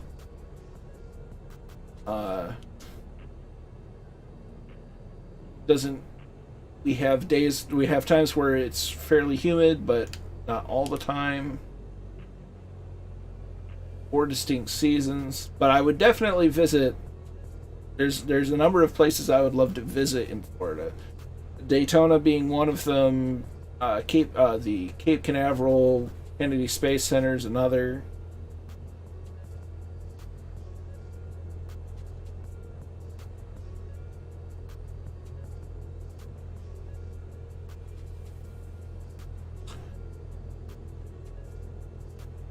And if I recall, Air Force Proud 95 has often flown out of this area of Daytona.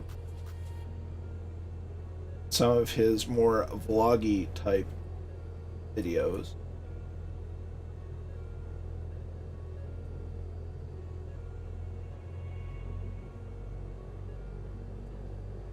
Indeed.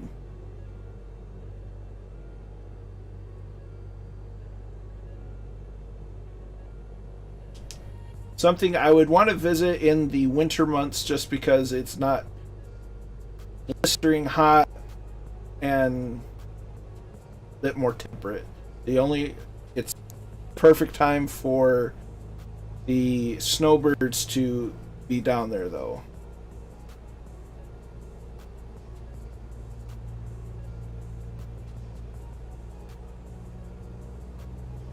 So we'll add power in.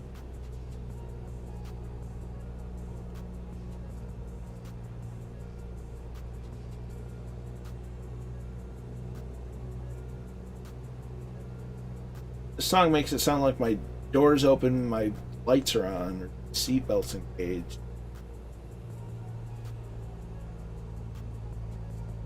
Alright. Slowly reduce the power to idle. And a rollout. Keep firm pressure back on the stick.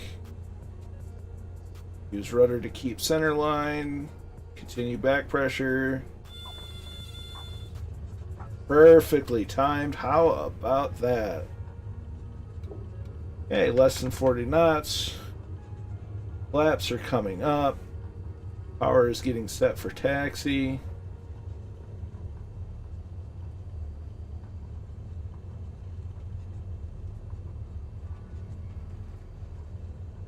Now let me get over to our parking spot for the group photo.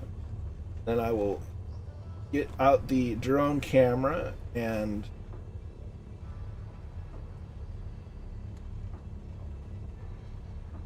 watch everyone's landings.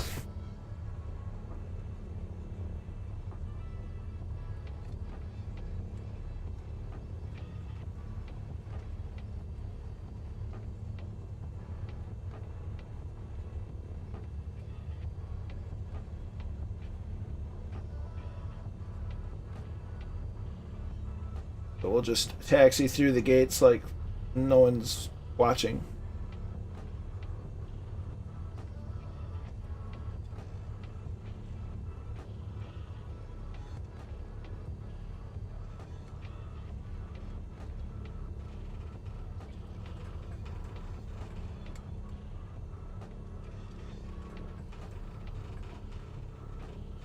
Okay, and I'm parked. Shut down real fast. That's it. Lights are coming off. Avionics are off. Mixture to idle. Cut off. Mags off. Beacon off. Master off.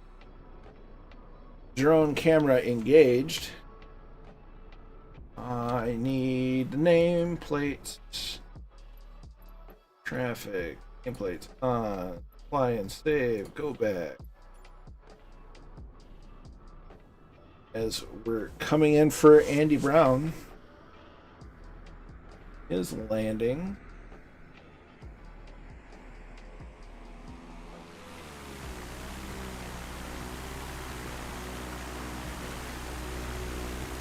Got a lot of power still in there. You got to drop back.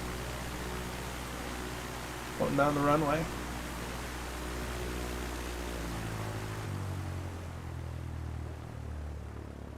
And we're down.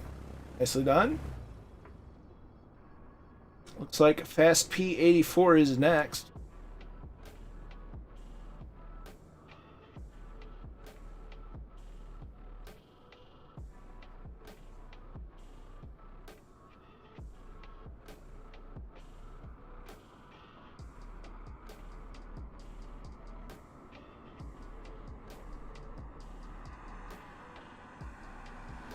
Here comes Fast Beat.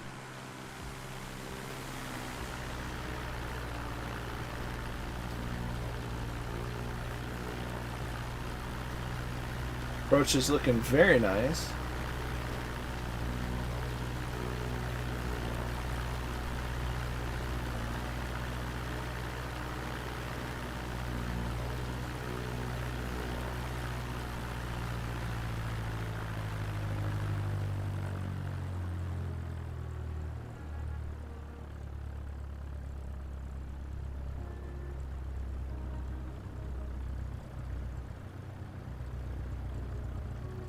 Very nice landing. Very smooth. In comes Chippy in the Baron.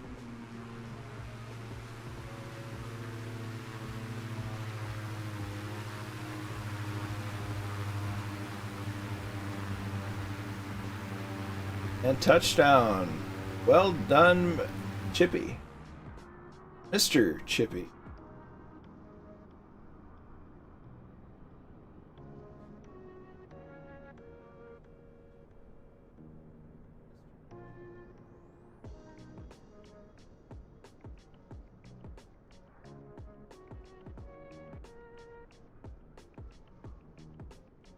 Like it's a toss-up between Lukester and Scotland next.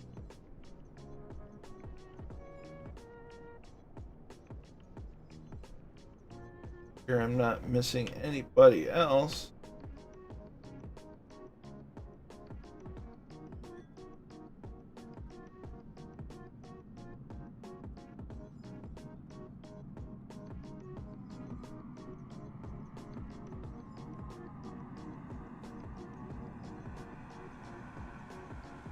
Here's that Scotland is next. Looking very nice.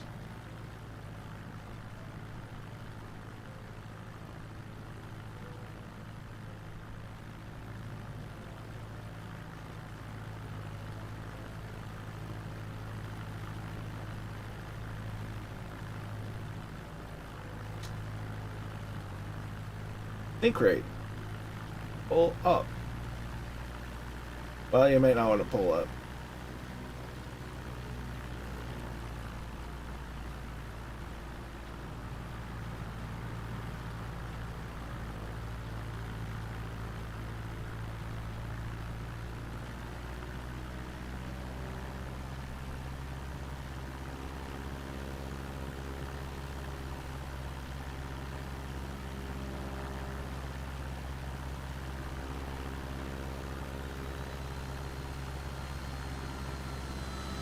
I hear more hamster going around.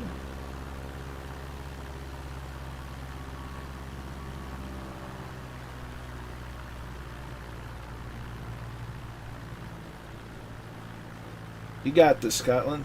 I believe in you.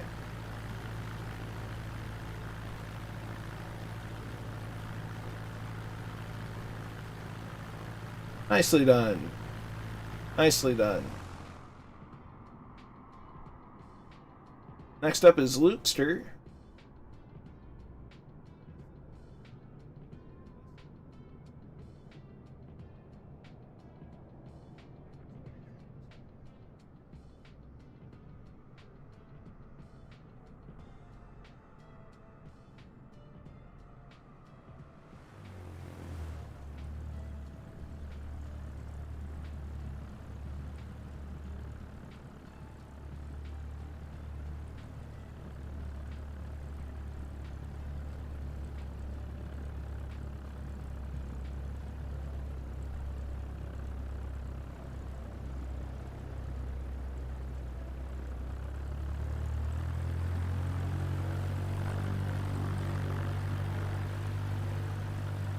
There you go. Nicely done.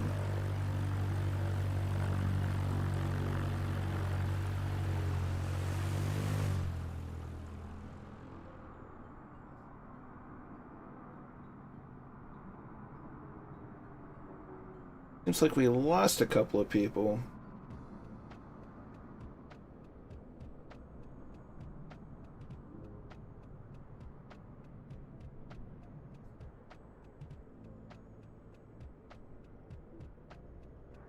Oh no!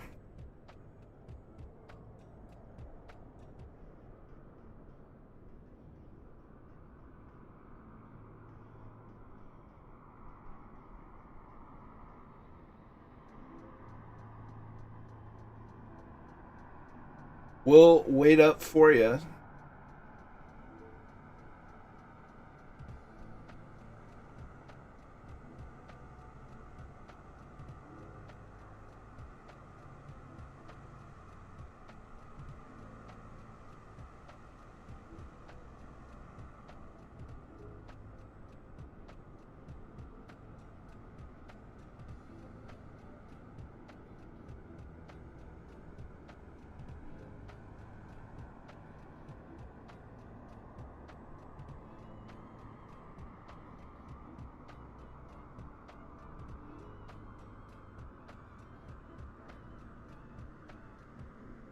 I'm gonna...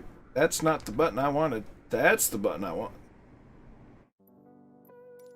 Pardon me. Go ahead and turn the name tags off.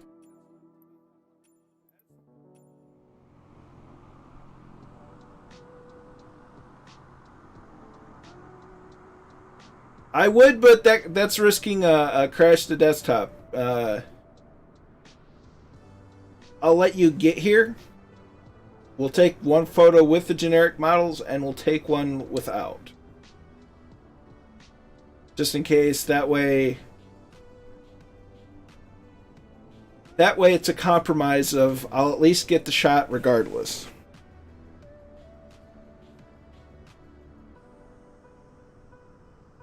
But I will at least wait for you to get here before we do that.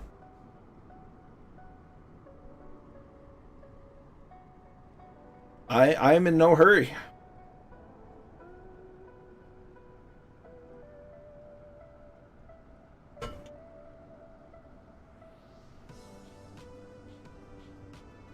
So, whilst we wait for more hamster, let's check out the Daytona International Speedway. Here we have the tunnel turn, and the tunnel where the trucks, haulers, and sort of things come through underneath the track.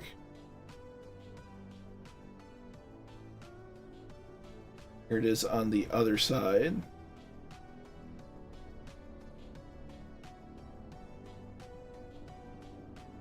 All kinds of fun stuff to do outside.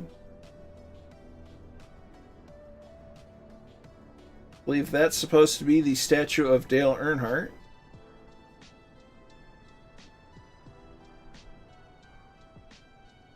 This is taken during a construction project.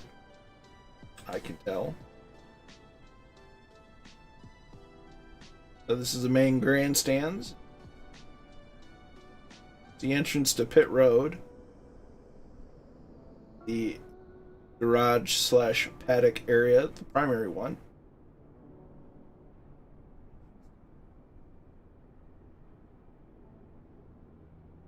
That is the current victory lane and press box. Have a good night, Murph, and I'm glad you enjoyed it. And we shall definitely catch you on your stream tomorrow and Discord in the meantime. You get some rest, my friend. We have the old victory lane. We have the lower division garage area. There's part of the infield road course. There's a bunch of the rest of it. Scoring pylon.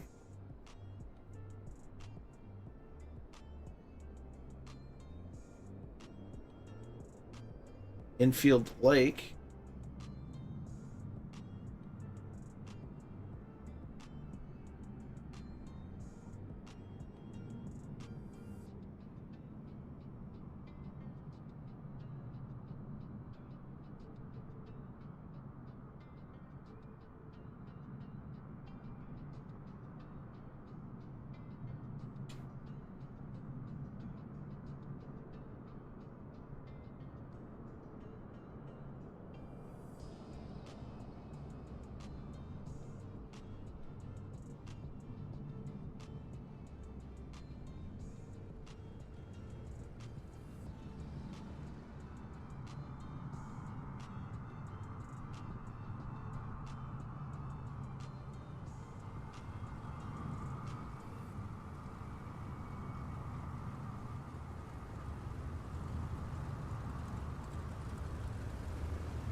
I'll definitely adjust the camera angle as Warhamster approaches.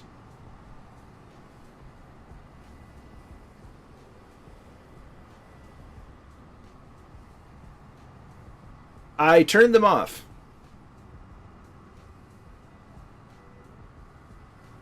Because we're going to take a nice group photo and I want to avoid having the nameplates on.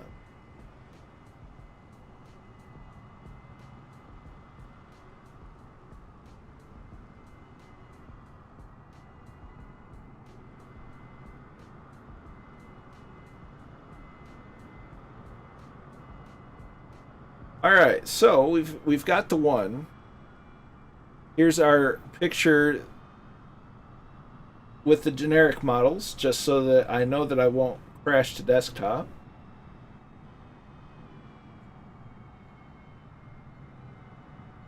There's that.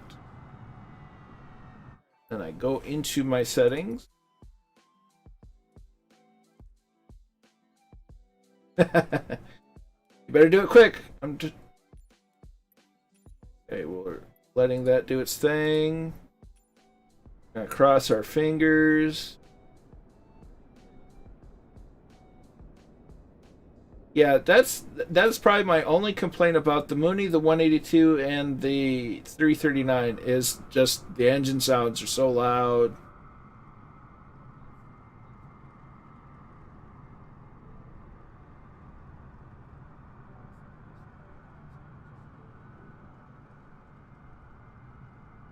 Things are slowly loading in. We've got a Mooney. A couple more Skyhawks.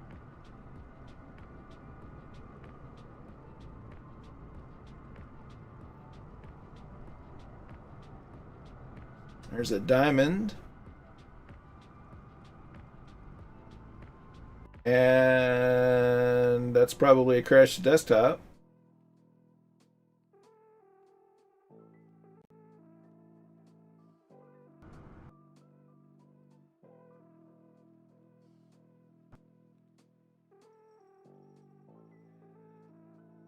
And that was a crash to desktop.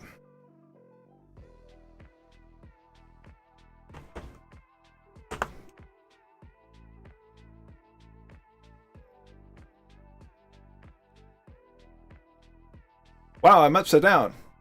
How did that happen? Let's go ahead and fix that. There we go. Yeah, it is what it is. I wouldn't worry about it.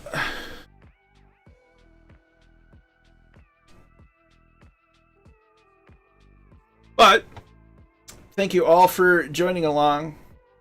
I kind of rough week, pretty darn good. So really appreciate y'all coming out, hanging out, and chatting along, and just having a grand old time. Yeah. But again, thanks for coming out. Thanks for your generosity, and I'm humbled, blessed. But that being said, till the next time, be good to each other. Stay safe out there. We'll catch you next time.